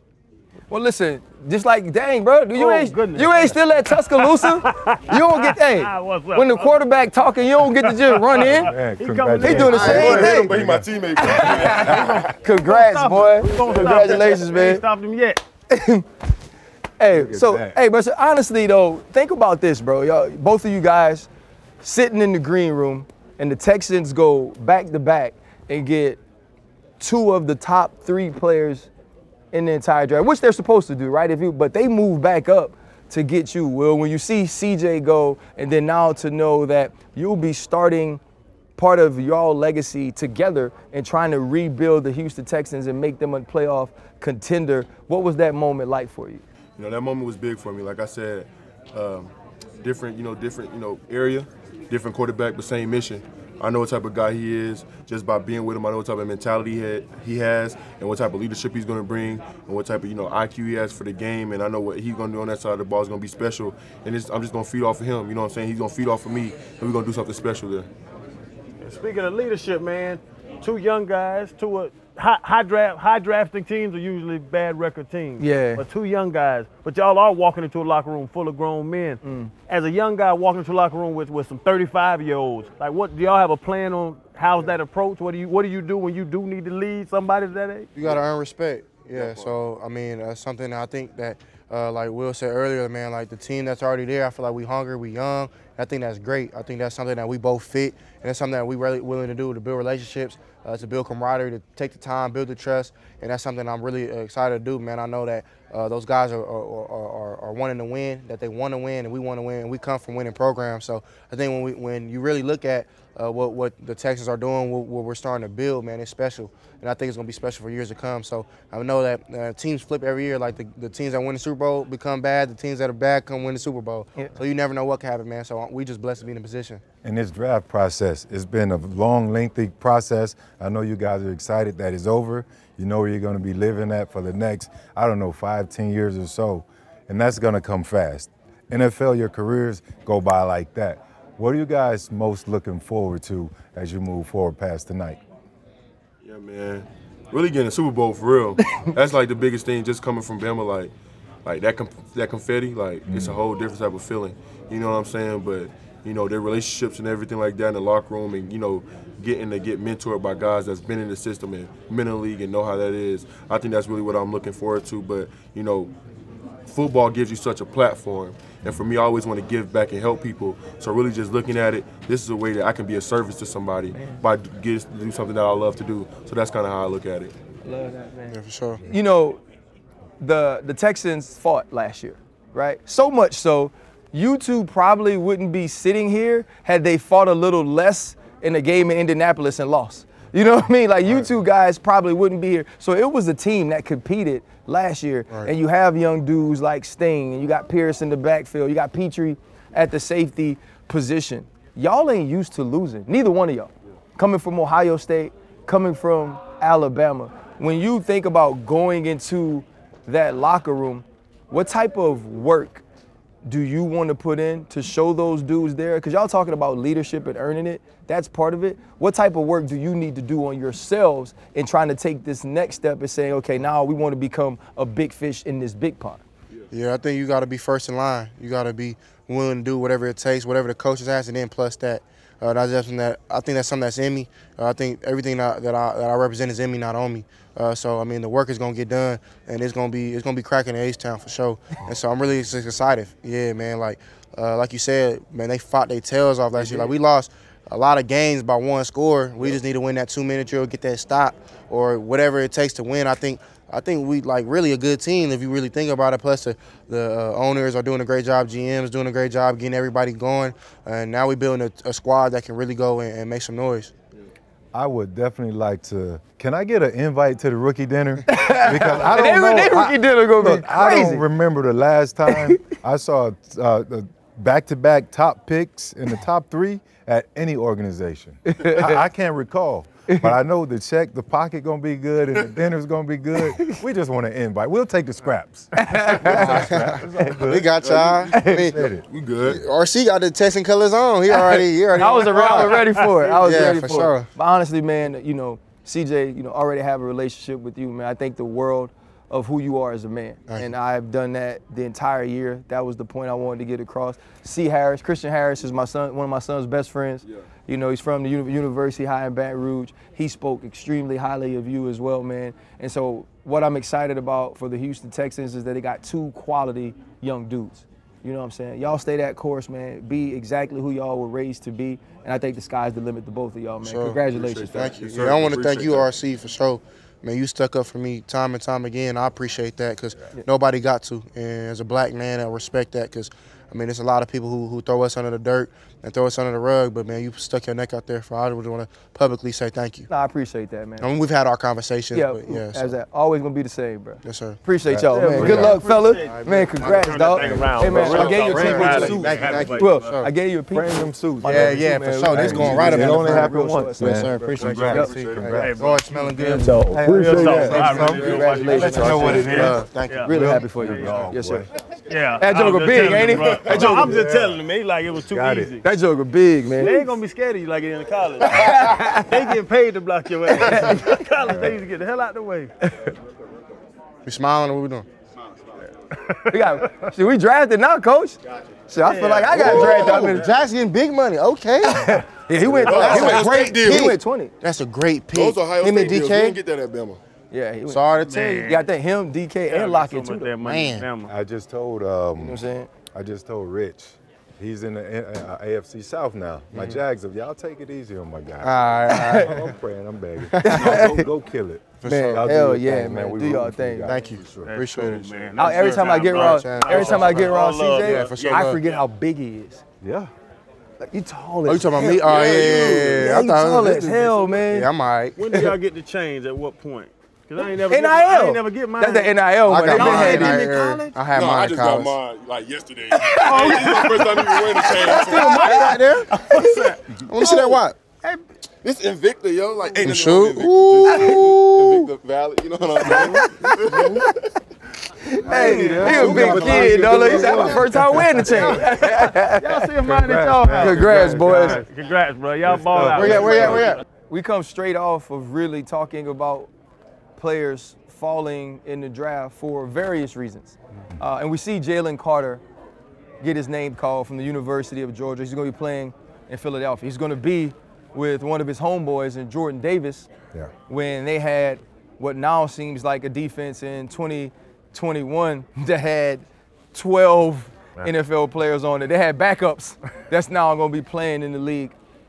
For him, guys, when you look at Jalen going to Philadelphia, I mean, in a spot that just got to the Super Bowl with a teammate, can there be a blessing sometimes, Freddie T, in not going as high as you wanted to because you get to a place that's going to look out for you. Oh, without a doubt, RC. I think it's a great pick by Philly.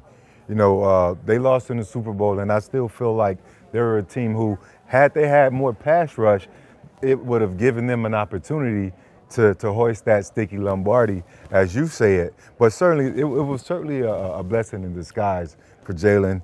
Now he'll go and reunite with his former teammate in Jordan.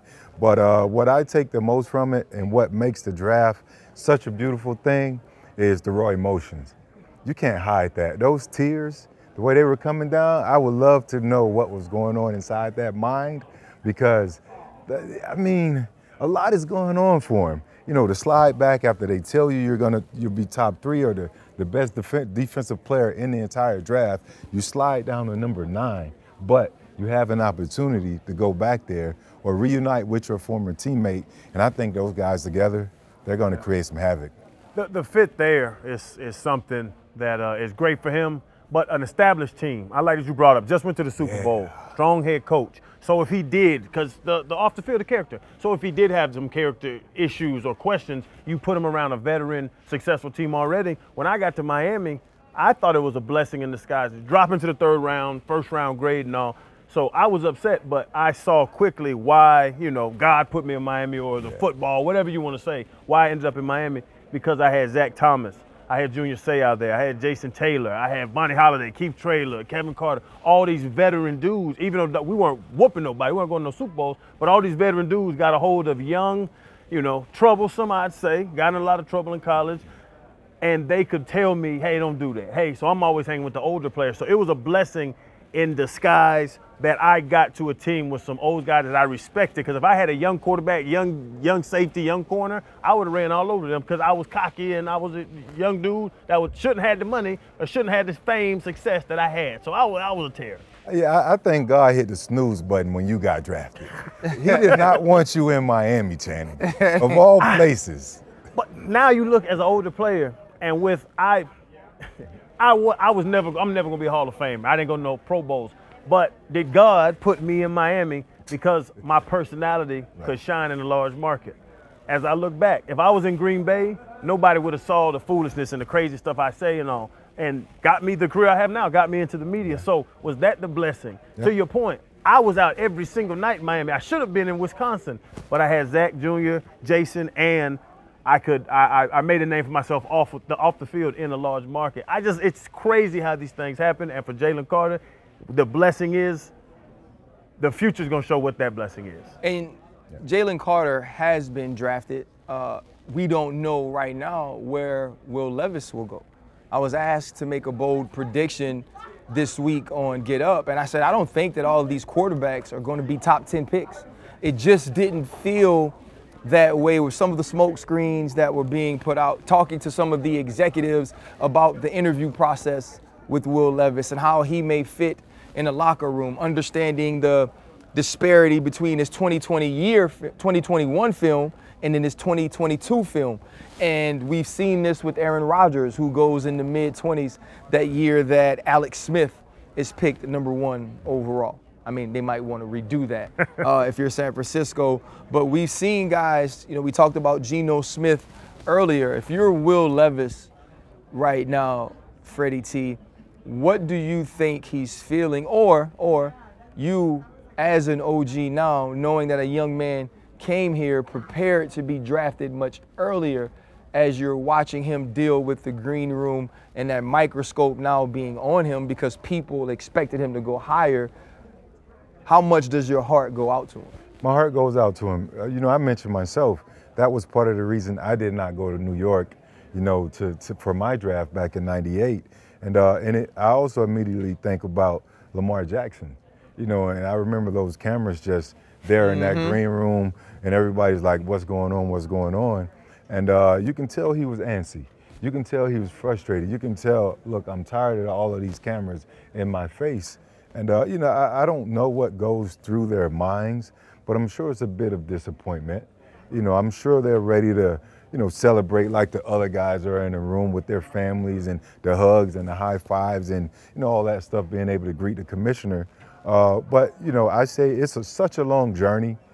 This night should, if nothing else, teach these young men patience, you know, for the lack of, you know, another word to say, I want to say patience. I hope it teaches them patience. Patience, because I waited 8.5 hours. I don't feel bad for Will. I didn't feel bad for Brady Quinn. I didn't feel bad for, I didn't feel bad for anybody. Lamar and guys that sit around in there, fellas, I don't feel bad for them. You know what? We talk about how it's a transition to being a grown man. Yeah. That's the grown man stuff. You start off being a grown man. Learn how to be a grown man. The other word is resilience. Yeah. Resilience. That's the other word. Because patience is going to hold you, but if you learn to be resilient, you can get through anything. And I think he's going to get through this, and he's going to show the people the type of prospect he is and the reason why he was considered one of the top quarterbacks in this throughout this draft. He has a lot of opportunity to make up for all these teams that haven't picked him. But I don't feel bad for him. That's crazy when you feel bad. I don't feel bad for him. What? I do. Why do you feel bad for him? I just think, I'm old enough now to understand the blessing in it. Mm-hmm. I get, for a guy who didn't get drafted at all, I get what it is, or how much I would love the feeling of having been called, or having been called. I think you got jealousy. That's not sadness. But it's not jealousy, because I wasn't jealous or envious of anybody who was picked. Mm-hmm. I didn't want to be them. I didn't think that they didn't deserve it, right? Like it was always the thing with me for the Pro Bowl. People would always ask me, well, why didn't you think you make it? Well, you know, why are you first alternate? Why are you this? Why are you that? You should have made it. Why? Who's gonna come off? Ed Reed? Right. Yeah. Right? Who's gonna come off? Troy? Yeah. Right? And so for me, it wasn't that I didn't feel like, I felt that other people deserved it. I just know with the work I put in, I know with what I had accomplished, I thought I also deserved it. You should have been with them too. Yes, I just think, man, the validation of certain things, like my career validations, I think because I wasn't drafted, became different. My goals were different, right? Like one of the biggest things to me was being voted captain, right? Because I felt like at that time when you got practice squad and all that, I was like, it's 60 men in here who got an opportunity to cast a vote for a player that they would follow onto the field. And right? on one of the most historic defensive organizations in football. Right, and so to me, that was an accomplishment that was greater, honestly, than the Super Bowl. That was greater than the Pro Bowl, because I was like, dang, the dudes in this locker room respect me like that. And so I think perspective is everything, right? Like for you, it was like, man, I'd like to go in the first round, right? For you, it was like, I would have liked to go 3 and go to Chicago. For me, it was like, hell, I just wanted to go, you know? And so I think, man, you know, when you look at these dudes now, it's not I don't feel bad for them in the sense of the life of it. I feel bad for them in the sense of the competitor.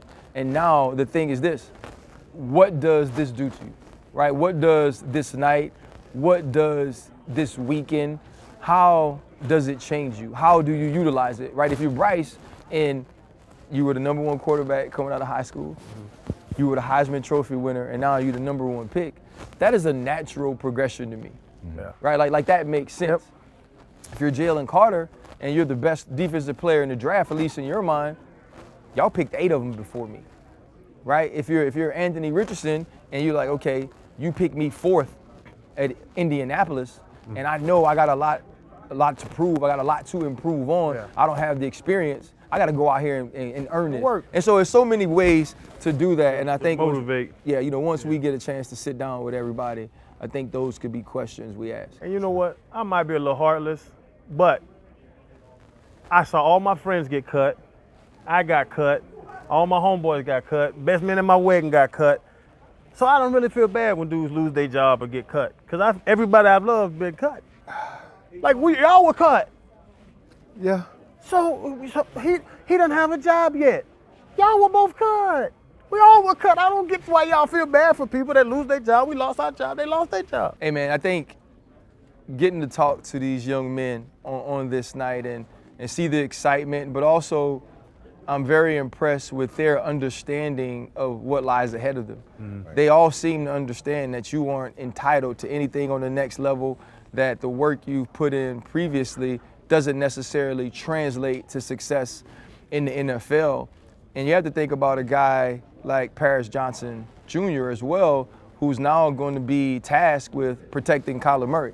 Kyler Murray is a quarterback that likes to work outside of the pocket. He's a dude that uses his legs. He's coming from working with C.J. Stroud, who was more of a pocket passer. And so you kind of think about the adjustment that now has to be made to play with somebody like Kyler, but also the offense is different. It's not going to be the air raid. You know, what type of offense will we see in Arizona? So I think that all of those things are huge, but you mentioned it, Chan, getting that left tackle to protect the franchise quarterback. How important is that, and do you think Arizona made the right move with saying right now we want to make sure Kyler is protected? For sure, because they invested all that money into Kyler. You spend a high draft pick on him. You give him money early. They didn't have to give him. They had years left, and they gave him that money early, and they saw the potential because Kyler didn't win anything, but they saw how good he was. We all saw how great Kyler was. So you protect that young man. When you have your franchise and everybody knows you got to have a quarterback to win, protect him. They haven't in the past. They did not have a line capable of protecting a $250 million guy, and now they brought in one of the best tackles I've seen in a long time. Yeah. I mean, Dancing Bear for sure. Oh, bro. He got skinny ankles. People that size, they're supposed to move that fast. He got skinny ankles. You got to give a lot of credit to the front office of the Cardinals, being able to move around and then move back a bit and land their guy. Yeah, right. Give up number 3. You're right. Give up number 3, go back and land their guy, a guy who's going to be in the NFL for a very long time. Big guy, very quick, you know, very athletic. Yes. So I think he'll get the job done for Kyler. I mean, you know, when you think of this opportunity, it's huge because left tackles are positions now that get a ton of money. Laramie Tunsil is the highest paid left tackle in the league, and he do his dang deals himself. So it's really a position where you could write your own check. Oh, he clean too. Oh my God. Hey, when you that big, you can interrupt, dog. Hey, congratulations, my guy. Congrats, man. You go sit over here, man. You go switch your friend, man. What else? Hey, man, I like the energy you come in with, though. Yeah. You gotta come with that. I would have loved to run behind you, man. That is a lot of cloth. Hey, so just straight up, man, the opportunity that now presents itself for you, man. How does it feel? Big man, I hate to ask you this because I don't want you to jump on me. You got to push over a little bit to your right, though. Oh. Hey, look, he looked at me. He's like, hold on now, what you about to ask? I'm scared to ask. I was like, I don't really want. Balled his fist up. I'm about to run. You wasn't going to help me? Huh? You wasn't going to help me? He too big. Bro, when you look at all the hard work, man, that went into this moment, how gratifying was it to hear your name called? Honestly, like, it's like a dream. You know what I mean? Like, for me, I was hyper focused on that phone as soon as the third pick came up, and then you know, when that pick was traded, then I started calming down. I'm all right. I got some time. I went to the bathroom. I came back, so I was still a little loose. Then when I heard my phone ring, not even my phone, the draft phone, like in the room. You know what I mean? Like, I didn't think it was going to be used. That's why when I heard it ring, I like ignored it. Like, what is that? Like, who got an Android in here? You know what I mean? You know what I mean? And then I heard that thing ring again. I was like, oh my God. Just taking it all in. Like, whoa, I cannot believe, like, I'm getting picked by my dad's team. Yep. and they traded up to get me at 6. Like, man, what else can you want? You know what I mean? And was that the first person you thought about? Because you just brought him up, your dad. When that phone rings and you know what's happening, no, that was not my first thing in your mind? That was not my first thought, because I don't have a relationship with him. Oh. I think my first thought was more like my mom. You know, she sacrificed everything since I was 5. I was 5 years old, man. She sold everything she had to get me here. You know, how many people are going to do that for a 5-year-old kid who says, I want to do it? 5-year-old kids say a whole lot of stuff. Mm-hmm. But, you know, I really meant that because I knew, you know, I was the man of the house. You know what I mean? When I told her I wanted to play football at 5, 2 years later, I became the man of the house and my dad left. Mm-hmm. You know what I mean? So I think there's a lot of honor as far as within the franchise of the Cardinals to be able to be the next Paris Johnson to step in that facility, but now to be a playmaker. Right. I think that's huge. So I did think of that, but not really of him, but more so for my mom. Like, to my mom, it's just as much her draft as it's mine. Well, I You just know what want I to mean? say this before Fred gets to it. I met your mom yesterday, man. You did. I talked to her in the lobby. There was no prouder person to be here with their child. I think to hear you talk about it now makes so much sense. The pride she had when speaking about you, and to see that that's reciprocated, I know for her, man, that means the entire world to her. Big Paris, as a guy who, we played multiple years in the NFL, and the one thing you have to learn throughout your entire career, you have to always be on the fly. A whole lot of adjustments will have to happen, right? And you have to become acclimated and be great in that. Going from Ohio to now Arizona, It was hot as hell. it's going to go from cold, extreme cold to extremely hot. But you also go from a pocket passer and a QB in C.J. Stroud to a quarterback that just runs all over the place. In adjusting that, you're big athletic guy.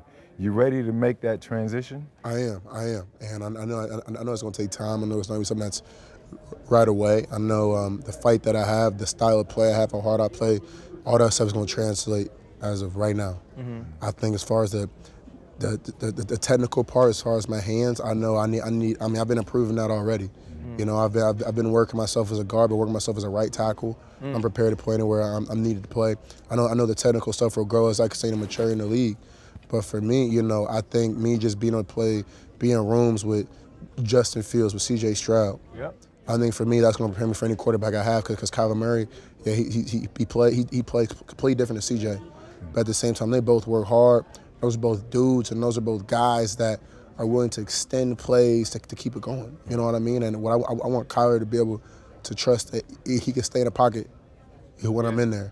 I want him to trust that. Like that, he's cool there. He's cool there. We're gonna make it work.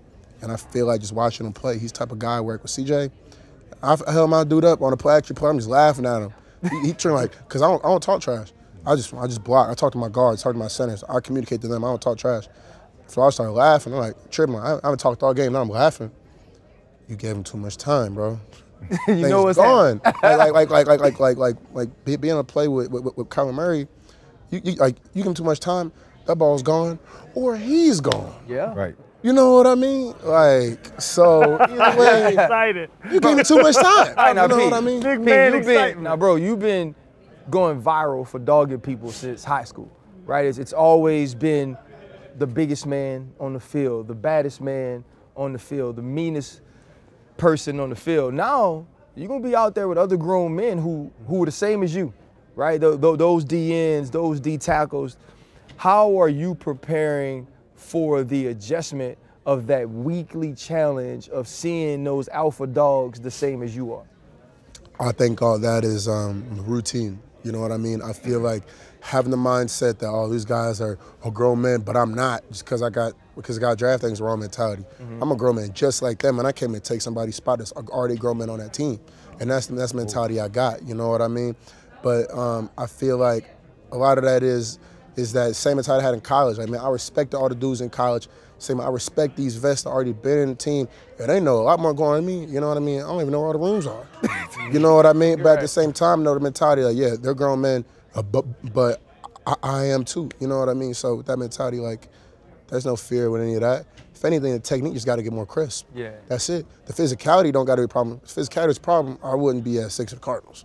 If that was a problem, if the effort was there, if the speed was there, if anything, the technique just got to tighten up. Yep. Right, that's the fun part. The technique's going to tighten up, and that's going to tighten up through that fire, pushing that fire with these dogs. You know what I mean? Hey, and I was going to ask you how you're going to celebrate, but I know, because I can see it in people, you a dancer, aren't you? Just your feet, you too big with feet, you a dancer. You go to the club, you're going to be right there dancing. Ain't it? Just tell me, am I right or wrong? I mean, I do like to dance. I do. You had him pegged. I do like to dance. You had him pegged. I do like to dance. I do like to show off the feet. Yeah. I do like to show off the feet. I can salsa a little bit. If the right song come on, I start. Oh, yeah. Okay. You know, it's like I'm Spanish for a second. You know what I mean? Easiest game in the world. What's that? When you could dance, You don't even got to say nothing to him. Yeah. Hey, Especially man. on the Yeah, sir. outside playing that position. Yeah. Man, much respect, big dog. Congratulations. Yeah, I Appreciate mean, if anybody's ever watched you move on the field, and especially though when part of this process, when those guys are putting you through drills, excellent feat. But I think the work ethic, like you said, is the most important thing, man. And you seem to have that focus that's what you're prepared to do. And sky's the limit with that type of size, that type of physicality, but more than anything, that type of mindset, man. So bless you, bro. And like I said, your mom, freaking awesome. Appreciate that. So happy for you and her, man. Go enjoy the night, bro. Thank you. Man, appreciate you, bro. Appreciate hey, you. he had me fired up. Pray a little bit. Personality. Hey, Freddie T, you get next to him for the picture, man. I'm not standing next to him. I done got big boyed one time. I ain't getting twice. Whole arm all wrapped around the tree. Where we at? I'm just going to pull yours down a little. There you Good. All right, mama. Dang, mama bear. Got warm. Big old motherfucker hugging me. That's that silk on silk. That's that silk on Shit, silk. so hot as hell. Y'all rubbing that silk on silk. Hey, man, appreciate you, man. That was good, man. Appreciate you, big dog. Sure. Yeah, we talked to moms last night, Yeah, man. we was down there. She was real cool, man. That's cool, His man. No, personality you is hella Hayward. Yeah. Yeah, Yeah. you And the remind feet me though, of the Hayward. feet crazy. Yeah. Appreciate We you. was doing this and coming back and seeing it, man. Nah, he got feet nice, man. Jim Jackson. Yeah, that's he was family. our guy. That's family. He was our guy. That's family. Yeah, man. Yeah. Just want to give. Yeah, we talked to Willie. I saw Willie last night too. You know what I mean? We talked about it a little bit, it's man. family, too. It's so crazy how you could be training, like how training's so different. Like you could be training under dudes that played decades in the league. You know what I mean? That's just, we didn't have that. The way he plays, I thought you were gonna be wild. Like when I met you, I thought he was gonna be just crazy. With Nah, he's eyes smart on, as hell. because Smart as hell. But you got the switch. I was gonna say. Yeah. Cut it on. Yeah. As long as it only happens on the field. I can't like make it up or something like. And when I'm in a hotel room with the suit, I pray over it, and I just walk out with that look, and it just stay like that. And that's the mentality, you know. Yeah. Hey, you know what's crazy too? I though? see. He's like lean. You know what I mean? Oh yeah, he ain't Right. fat. He ain't got all that That's how I knew he danced. Hey, my man gotta go. He gotta go do the rest of his work, man. Appreciate y'all Appreciate you, again. boy. Appreciate y'all again. Yes, sir, man. baby. Enjoy the night, man. Congratulations, boy. Man, Yes, he sir. got them long arms. He long as hell, man. Yeah. Hey, man, that was one of my favorite ones, bro. Yeah. P was cool, and then hear him talk about his mom and what she sacrificed. I think there's so many stories like that, and we've heard them time and time again. But for that to not only be his first thought, but for him to understand that he made a declaration at the age of 5, and he said 2 years later, I became the man of the house. And his mom stuck to that, though. Yes. And his mom got him to this point. I think that is amazing. I'll be honest, one of the best dudes we've met throughout this process is Bijan Robinson. Yeah. Right? It's a lot of times, now I don't lie, I didn't want my daughters to date ever. If they brought a Bijan home, I'd be like, you know what, babe? You could do worse. You know what I mean? Oh, you know, well, Dad, we're going to church today. Oh, I know. Bijan called me. He invited me to Bible study too. I got a job. Good young man. Yeah, just a good dude, but also clearly the top back in this entire draft. Freddie T, as somebody, he goes 8. Yeah. You went 9th. He goes 8 to the Atlanta Falcons, who had an amazing run game last year under Arthur Smith with Marcus Mariota at quarterback. How do you see him being able to help an NFL team with this versatile skill set? I mean, he's a great player straight out the gate. I mean, I think the easiest transition in a position is the running back position. But he has all the tangibles. He can catch the ball really well. He has great jump cut, which what you need. If you don't have any moves, if you have a solid jump cut, you have an opportunity to play several years in the NFL. But he does it all. He's explosive. Again, he catches the ball well. He runs great routes on the outside. His pass protection is pro-ready. That's usually the hardest thing when you transition as a running back to the NFL. But you have to protect the quarterback, and he does that like he's doing it in his sleep. So I think Atlanta got them a good player.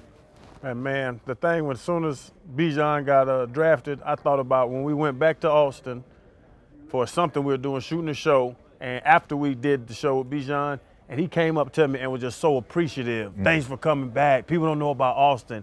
He really enjoys people, and he appreciates what he's going through because the maturity in him is something way beyond his age. What was football? We know about football, and when you meet this young man, he knocks your socks off. What was that he was driving? The NIL package? No, he wouldn't drive the Lambo. The Lambo stayed in the garage a lot because he didn't want to stunt like that. So he drove like the F-250 or something like that. The Lambo. So he can get like 250 F-250s as the number 8 pick in the draft. I tell you what, he get more than I was able to get. But let's sit down with Bijan now, man. There he is. Bam! Congrats, big dog. Thank you. Yes, sir. Yes, sir. Look at you, man. Yes, sir. You take Freddie T spot, man. You take Freddie T spot. Hey, man. Long process. Hey, Bijan put Texas back on the map. Hey, we talked about it. We talked about it in the offseason when you sat down with us, bro. Yep. It wasn't just about Texas not having a first-round draft pick, but it was also running backs not being valued to the point where they were going top 10. For you, man, at number 8, when the Atlanta Falcons called Bijan Robinson, what was that feeling like? Oh my gosh, I mean, obviously it was just such a blessing, man, just to see, like, you know, God blessing me to be on the Falcons, on this team, to show that, you know, the abilities that he blessed me with, you know, I could share with them. But when I saw the call, like, I was like, oh shoot, like, that's the Falcons area code, like, so I picked it up, and immediately, like, they're like, yo, B, like, you ready to be a Falcon, man? I was like, oh shoot. And then all my family and everybody just seeing their reactions, and you know, Nicole, like my agent Nicole Lynn, like she like looked and she was like, are you? And just seeing all that, man, it's just such a blessing. So cool to be a part of it. I can't wait to see how it goes. Hey man, Atlanta's offense hadn't been that great, and now that fan base sees them draft you. Do you understand the workload and what you're doing coming in as the face of now this offense? Hey, I mean, obviously, like, you know, God bless me to be in that offense. So, but there's already like so many great young talent too, and I can't wait to just be a part of it. Obviously, you know, they're heading in the right direction, and now adding me, you know, I really can't wait to just get it going, man. And they run the rock, though. Yeah. That's one thing. Arthur Smith knows how to do it. He knows how to do it. They run the rock, they give opportunity for Kyle Pitts to do his thing up the seam. That's it, Drake London. Right, and Drake London. Yeah. But from the hook 'em horns to Dirty Birds, are you going to be the one to bring the Dirty Bird back? Can you do it? I'll forget how. It's here. The Dirty Bird dance? Yeah. That's what everybody's obviously, like, you know, if that's what God has for me, let's do it. Let's do it. Like, I'm ready to go. And I know that, you know, that was the question when I got to Texas, but hopefully that, you know, now that we're in the professional league, you know, we can all contribute, because I'm just a piece in the offense. I'm just a piece on the team. So I want to make as much, you know, as I can as a rookie, and even just learn from the guys that are there. So I'm ready to go, man. You know, Bijan, we laughed about your high school stats, right, when you got on the show. Yep. But you also put yourself in a historic position when it comes to the University of Texas, which has this long lineage of great running backs, and also running backs that have played extremely well on the next level. How much pride do you take in the fact that you made a decision to be a Texas Longhorn? You're going to be a part of what started to turn that university around, and then now cementing your name amongst those legends by being a top 10 pick.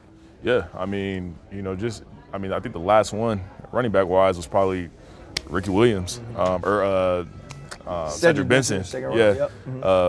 But even just like, you know, putting on the you know, the blessings that I've been blessed with, you know, to be in that position, and to represent Texas at such a high level. And for me, like, you know, Texas is my home, and you know, every fan there, every person that I've met there, it's just been amazing. And to see that they got a guy, you know, that can, you know, potentially do something, you know, great at the next level, and represent them well, I think it's pretty special to be a part of that, man. And for me to do it, and for me to be a part of it, it's gonna be fun. I asked Channing, you wouldn't drive the Lambo. What car you got in your sight, even if it's down the road? Do you have anything that you've been dreaming of as a kid, or you said you would get yourself once you're drafted? Yeah, so what's crazy is, like, you know, Lamborghini was actually my favorite car growing up. So that was cool. But, you know, for me, like, I'm a truck guy. I love the trucks. Love to be high in the air. But I'm a big truck guy, and hopefully get the cool truck. You know, we'll see It what happens. snows in Atlanta from time to time, so the trucks come in handy. Okay. Yeah, okay. I mean, I can say this, man. There hasn't been a point throughout this process. Nobody's questioned your on-field talent either. But the one thing everyone has been sure of in meeting you is the type of human that you are, the type of person that you are. From the moment you sat down with us in the off-season, that seemed apparent that was something you were focused on. In your upbringing, in the way that you represent Christ, but in the way that you represent your family as well, man. Tonight, this was about all of you, right? Like you said, that your family's reaction. But know this, man.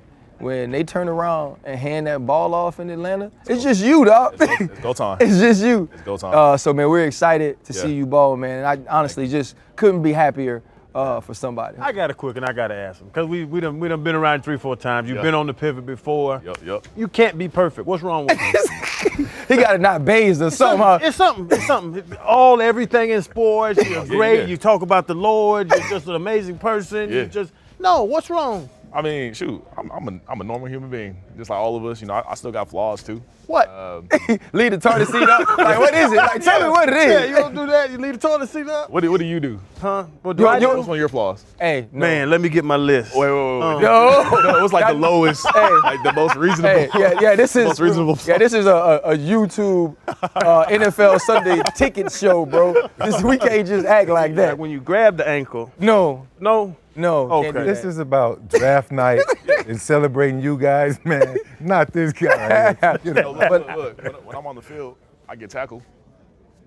That's his weakness. Hey, you know what he's like? You know what he's like? Hey, guys, can you list one of your weaknesses?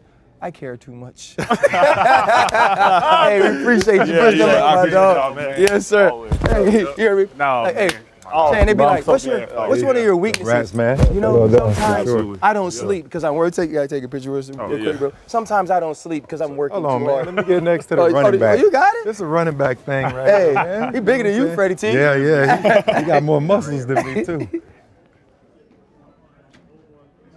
Congrats. Hey, baby. that was the one thing. Man. That was the one thing that shocked me when he walked up on us when we met him. I was like, hold up. Oh, he kind of big. And he had on some tight ass shorts. He had on something, and we was like, them tight shorts. And I said, goodness gracious. Hey, you hear that? He said Lulus. Yeah. I couldn't buy no Lulus in college. Golly, man. Oh God, the baggy If you ever need any pointers or anything, well, you don't. But I'm here for you if you need me. Yep, that's for sure. Where we get the NIL reparations? You know, when they pay us back? Yeah, all right. Some payback. Hey, man, enjoy your night, though, bro. All right, enjoy your night. I'll see you guys. Safe travels to Atlanta tomorrow, bro. Thank you. I'll be in Austin this summer. Okay, So I'll see you. Yep. That's awesome. Gotta go, Mike. That's awesome. Still couldn't think of nothing wrong with himself, though. Chan, you ask him straight up, hey, what is wrong with you? What's your weakness? That boy told us, when I play on the field, sometimes I get tackled. I believe him. I believe him. You believe him, Chad? Yeah, I don't think he flosses every day.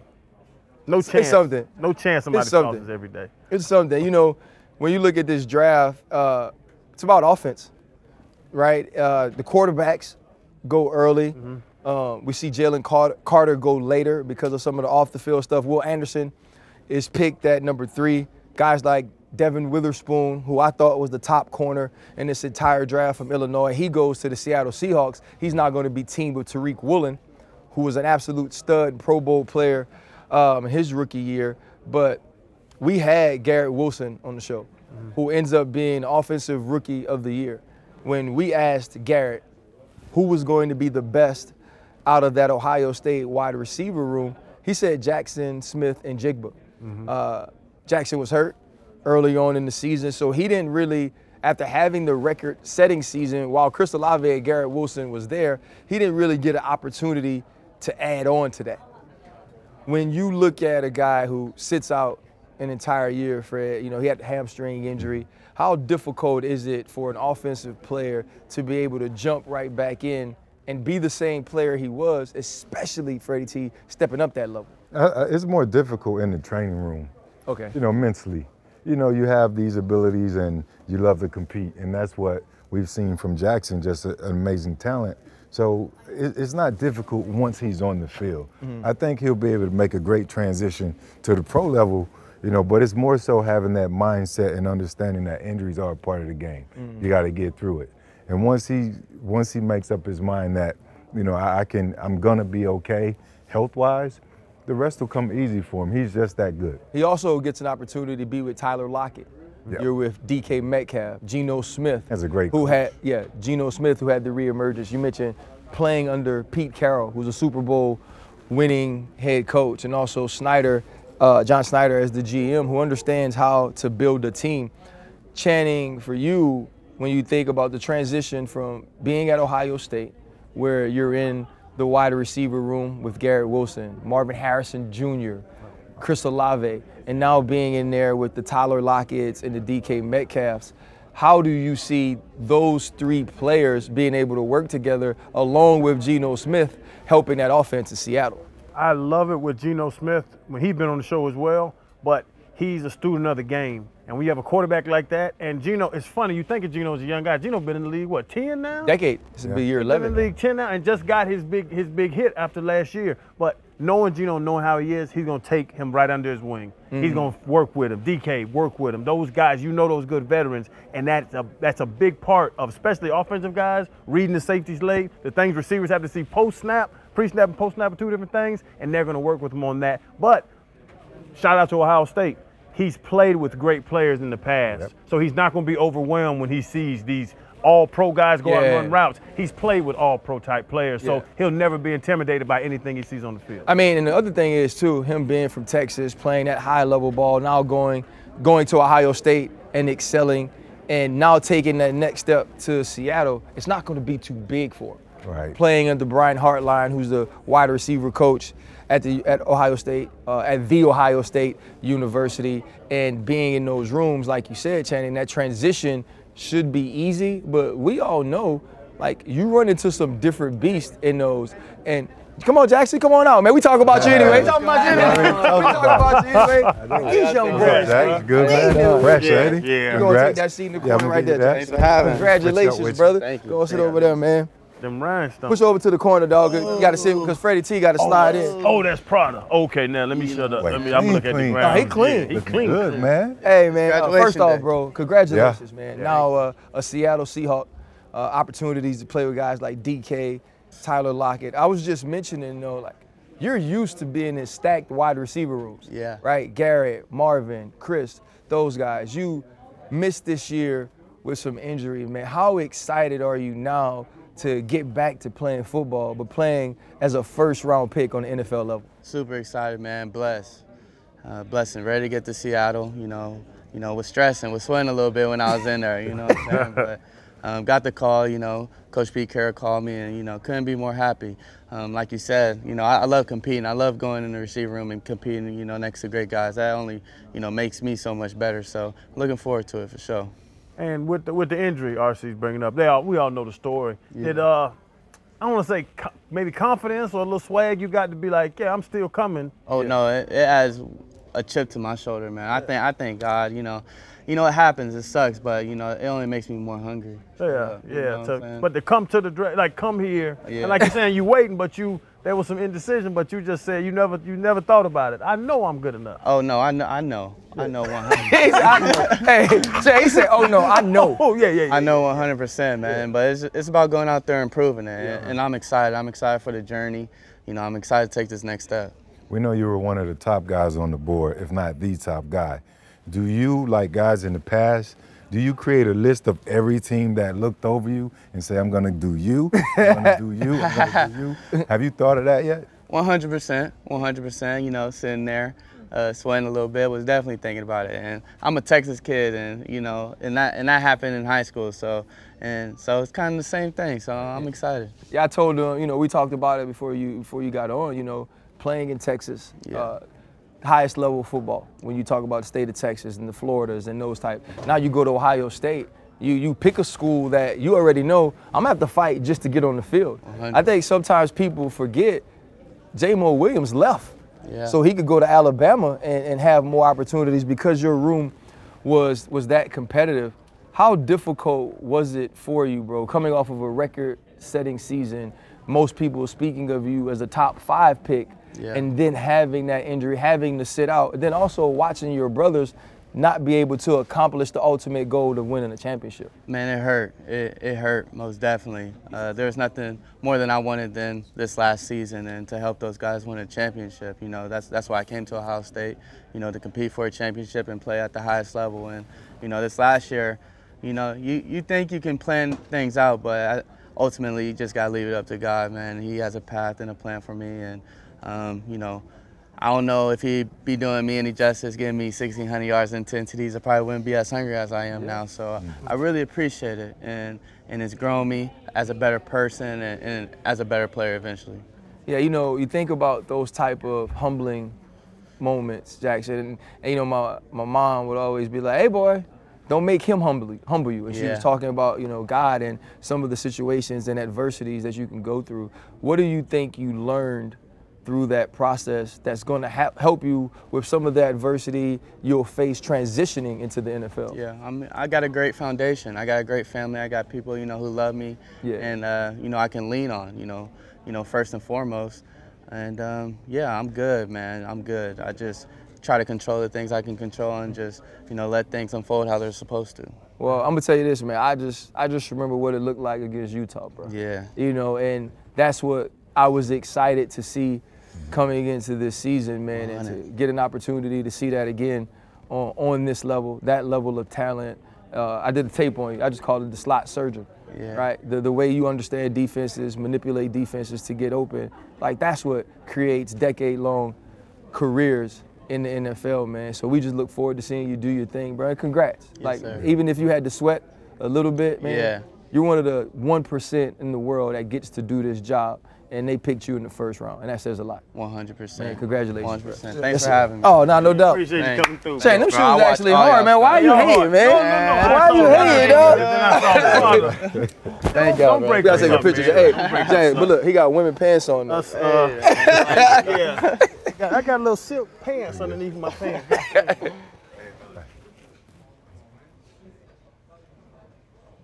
Appreciate y'all. Yeah, we good, man. Myself, Drake, and Barack Obama brought us back. So like, there you go. So he keeping it going. You keep for the light skin. You keep the camera. Hey, talk about though, bro. Hey, bro, nobody counts you in President Obama and Drake. Drake, Obama, myself. There was some litigation that came out with that said this. That there was y'all three that brought y'all all the way back. You didn't. Who was number one? Who was number one?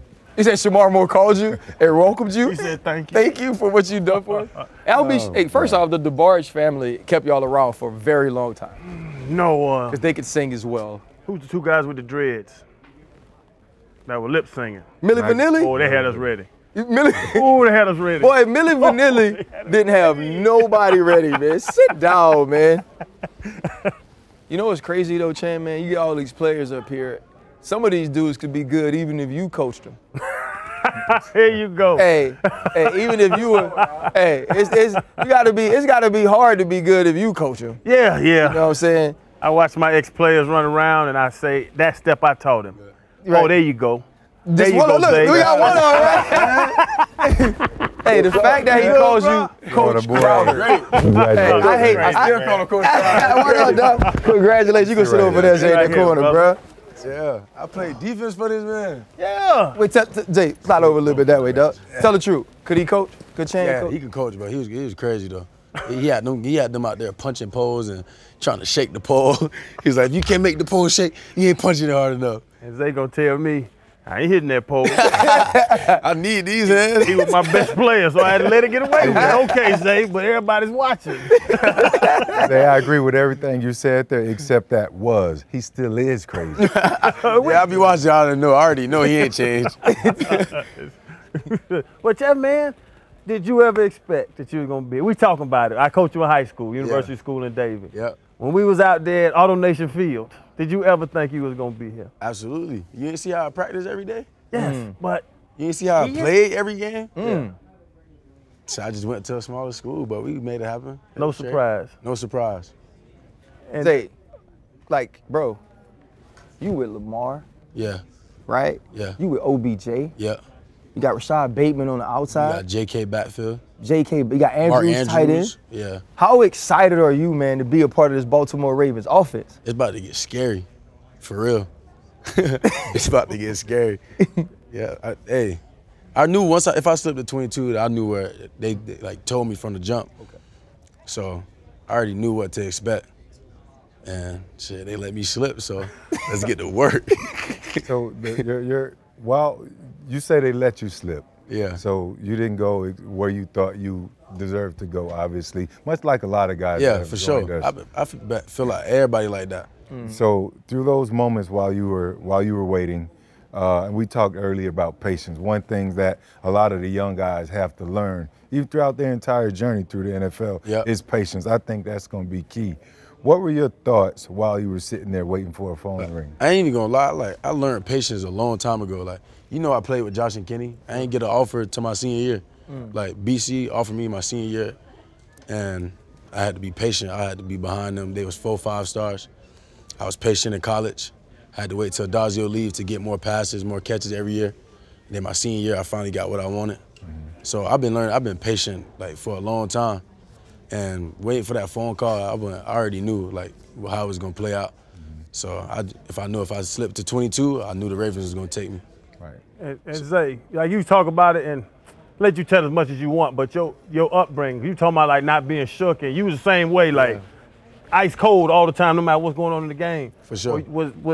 You had a rougher upbringing. Yeah. Did that build you what you are now? Because now I'm watching you, now I'm seeing you at BC, now I'm really watching you mature as a man. And I saw that when you was 16, 17, and now seeing it as a man. But can you say that your rough upbringing made you what you are right now? Oh, absolutely. Like, it was just me, my brothers, my sisters, and my dad. My mom passed away in 2005. So we was at the house, it was just us. We had to find a way to eat. Who was sleeping in the bed, who was sleeping on the floor. We basically fought for everything. Then we would just be competitive. Who was better at football, who was the fastest one, who was better at basketball. So just being around them, it made me the competitor I was. Yeah. And being in that situation, it made me want to be successful. Yeah, yeah. Now that you are in this place, and it seems like you always put the work in, expecting to be here. For you, what are you most looking forward to in this next step of your career? Honestly, I'm just keep trying to do what I do, working, taking care of my body, and trying to keep playing and doing what I can do on the field, and try to help an organization to a Super Bowl or whatever it is, the playoffs, help them build something. So I'm just trying to work towards something, be one of the best in my class, in my position, because I know what I can do. Yeah. If you had done my damn drills, you'd be better. If he hit the pole, drill was Reed.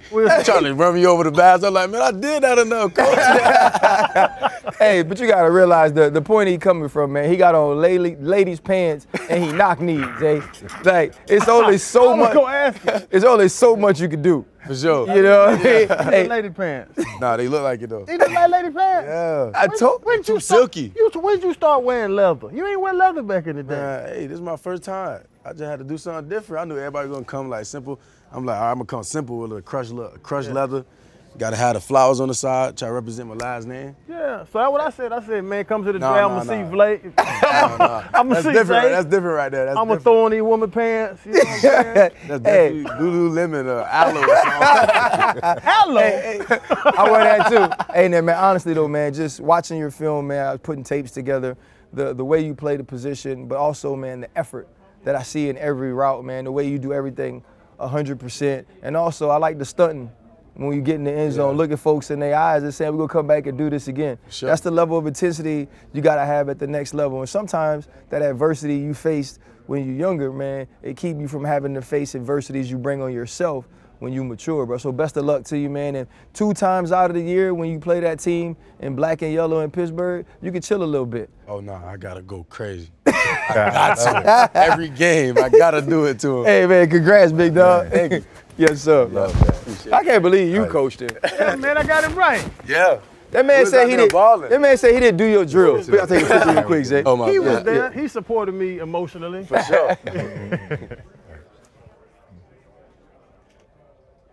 Shoot, Zay knew he was going to catch a touchdown. He knew that. I played corner out there, though. You put me on injury reserve. No, I wanted you to play the nickel so you can blitz. And you was like, Coach, nah, I ain't running back in I there. had 3 sacks. I know, but if they was running the ball, you wouldn't go in there. Oh. You want to get sacked. You and Kenny press only coverage. You and Kenny only put me played in on nickel to third sack. down. So I went on offense, then with thing came to defense, play what you need me to play, but I want to put my shoulders in there. I need those. And he talked to you like this as a 17-year-old. Oh, I ain't hitting that big old boy. I'm good. Man, congrats, my boy. Yeah. Yes, sir, man. No, brother. I'm going to see you again. I'll let you down south. Dang, Coach Crowder, man. I'm Coach Crowder, I still call him man Coach Crowder. Coach, like 24 years old. I still think it's high school. Coach Crowder. Yeah, man. That's terrible. It's good. I did the morning runs. You ran with them? I would be the dude out there at 5:30 a.m. when the kids come to run before school. I wouldn't like Channing as a coach. They love Because me. I always wanted my coaches. So if you want me to do something, I need to see you do it. Well, I'm old. But I need to see the coach do it. Google me. That's a good point. We live in an information age. That's what I told the kids. You can find anything that you want, Freddie T. Yeah, you can. But if he's out there demanding of these players to do all this crazy, like, do it for me, coach. So you think Patrick Mahomes asking Andy Reid, do this for me? No, that's not in the NFL. That's a different thing. But in high school, show me something. Freddie T, first off, most high school coaches couldn't play real life football. That's what I'm saying. The man went to the league. The man played the league. But that's what I'm saying. Like only me and you know Channing stunk. That's all I'm talking about. Don't nobody else know that. Talk so nasty to me. Coach Channing Crowder. That has a nice ring to it. No, but even that coaching stuff, man, I think I'm not taking any credit for Zay Flowers. That man's a dog, been a dog, always gonna be a dog. He works too though. But looking back at guys I've coached, and no offense to any kids I've coached in the past, I saw he couldn't make it. I didn't know he was going to make it, but he just brought it up. He said, you saw how I worked. He didn't talk about touchdowns. He didn't talk about anything. He said, you saw how I worked. And that's the kind of mentality that gets called on the first day of the draft. How excited is he, though? Lamar just got the extension. OBJ is there. He's there. They got Mark Edwards, tight end. Andrews. Mark Andrews at tight end. JK in the backfield. That offense is explosive. Well, you know what that says to me? Single coverage. Yeah, a lot of it. You know, and when you think about the Baltimore Ravens, what they truly did was y'all remember when Antonio Tarver told Roy, what's the excuse now, Roy? The Baltimore Ravens have no more offensive excuses. No. You go get Todd Monken from the University of Georgia. He's now there, going to be in a pro-style offense that's not going to ask Lamar to do everything. You have Rashad Bateman, who's a first-rounder. Zay Flowers, who's a first-rounder. Mark Andrews, who's a Pro Bowler. And Odell Beckham Jr., that when healthy, is a top 5 talent at the wide receiver position. There's no excuses for the Baltimore Ravens offensively this year. It's time to go win. But when you look at the entire AFC, ain't that what you need, bro? Like, think about the treacherous row of quarterbacks now.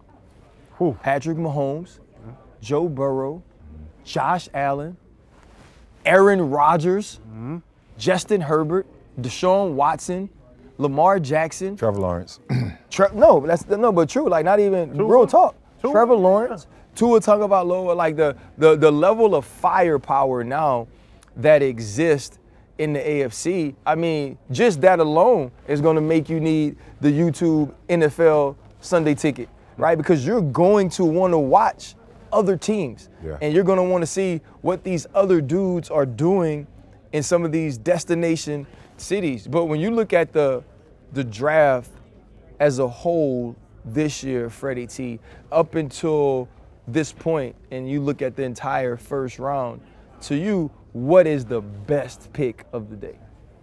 Man. I mean, obviously I love Bryce Young and what Carolina did there. I think they got the total package. You know, I think the only question mark on Bryce has been his size. You know, you can't weigh or measure someone's heart and their passion, you know, and their character. Those traits, you know, they stand out outside of those other measurables, the physical measurables. So I think for them, they got an amazing pick. an amazing person. And for me, that's the best pick. When you look at some of the surprises we've seen, Chan, some of the, I look at some of the backers picked or corners who were picked early in the draft that were expected to go a little bit later. Where you sit, what's your biggest surprise of the night? It was crazy. It happened early. What the Texans did. Two young I didn't think about that. Two young men sat down with us. We know in Arizona didn't need a quarterback. They had Kyler. That was always talked about moving that pick. When I saw them jump up there and get the best defensive player and arguably the best quarterback, one or two, everybody had their own list. That's how you change a franchise. You said it earlier, RC. That's how you change a franchise, is there's key positions, and for them to work that out, figure that out, that was just genius on their part. The Texans has made mistakes in the past, getting rid of D-Hop, the Deshaun Watson situation. But I think now, tonight, the Texans have made great decisions. It was a positive surprise. I was planning on having a negative surprise. It was a positive surprise out of Houston. I think when you look at the first round of the draft as a whole, there's all this talk about quarterbacks. Yep. We see 3 quarterbacks go in the top 4 picks. Many people expected that there'd be 4. Will Levis was supposed to be that other guy that had his name called tonight, and he doesn't. He's sitting in the green room through an entire round, which has to be difficult. We heard him rumored to be going number 2, rumored to be going to Indianapolis because Peyton Manning and the Manning family had an affinity for him. That tells you how unpredictable the draft is, but also with the draft's unpredictability, we don't know what these dudes are going to be. Right. There's a ton of work that needs to be done. I will say this, which is kind of off the subject of the draft. A year ago, this show was like 3 months in, and we were in Vegas for the draft, and we were talking to everybody we could talk to, and we were trying to sit down with different people and just continuing to work because we felt that we had something special and we want to build it. You fast forward a year later and you're sitting down and presenting a show by YouTube TV for the NFL Sunday Ticket. And I just want to say it says a lot about the work that both of you have put in, the work Alicia's put in, but also the amazing people who come and lend us their talents or work with us to put this show on. And so, man, I'm grateful for that. And to me, this show is always the #1 pick. So thanks to YouTube for allowing us to do this. It's been an amazing night. Right now, YouTube is running their lowest promotion price of the year. You get $100 off if you click the link in the bio. Listen, if you want to watch your teams, YouTube is the place to do that. Doesn't matter the city, doesn't matter the time. Afternoon Sunday games, they're the place for you. But if you want to watch a show that's going to give you the real, then it's The Pivot. I'm RC, that's Chan, that's Freddie T. We'll holler at y'all. Hold up, limitless, take a stomach, got pinning it. I fought the head to witness it. Got my people feeling militant. Way I'm feeling got me up. On the mission got me up. Knowing me, I got the key. Only vision I can trust. Limitless. Take a stomach, got pinning it. I fought the head to witness it. Got my people feeling militant. Way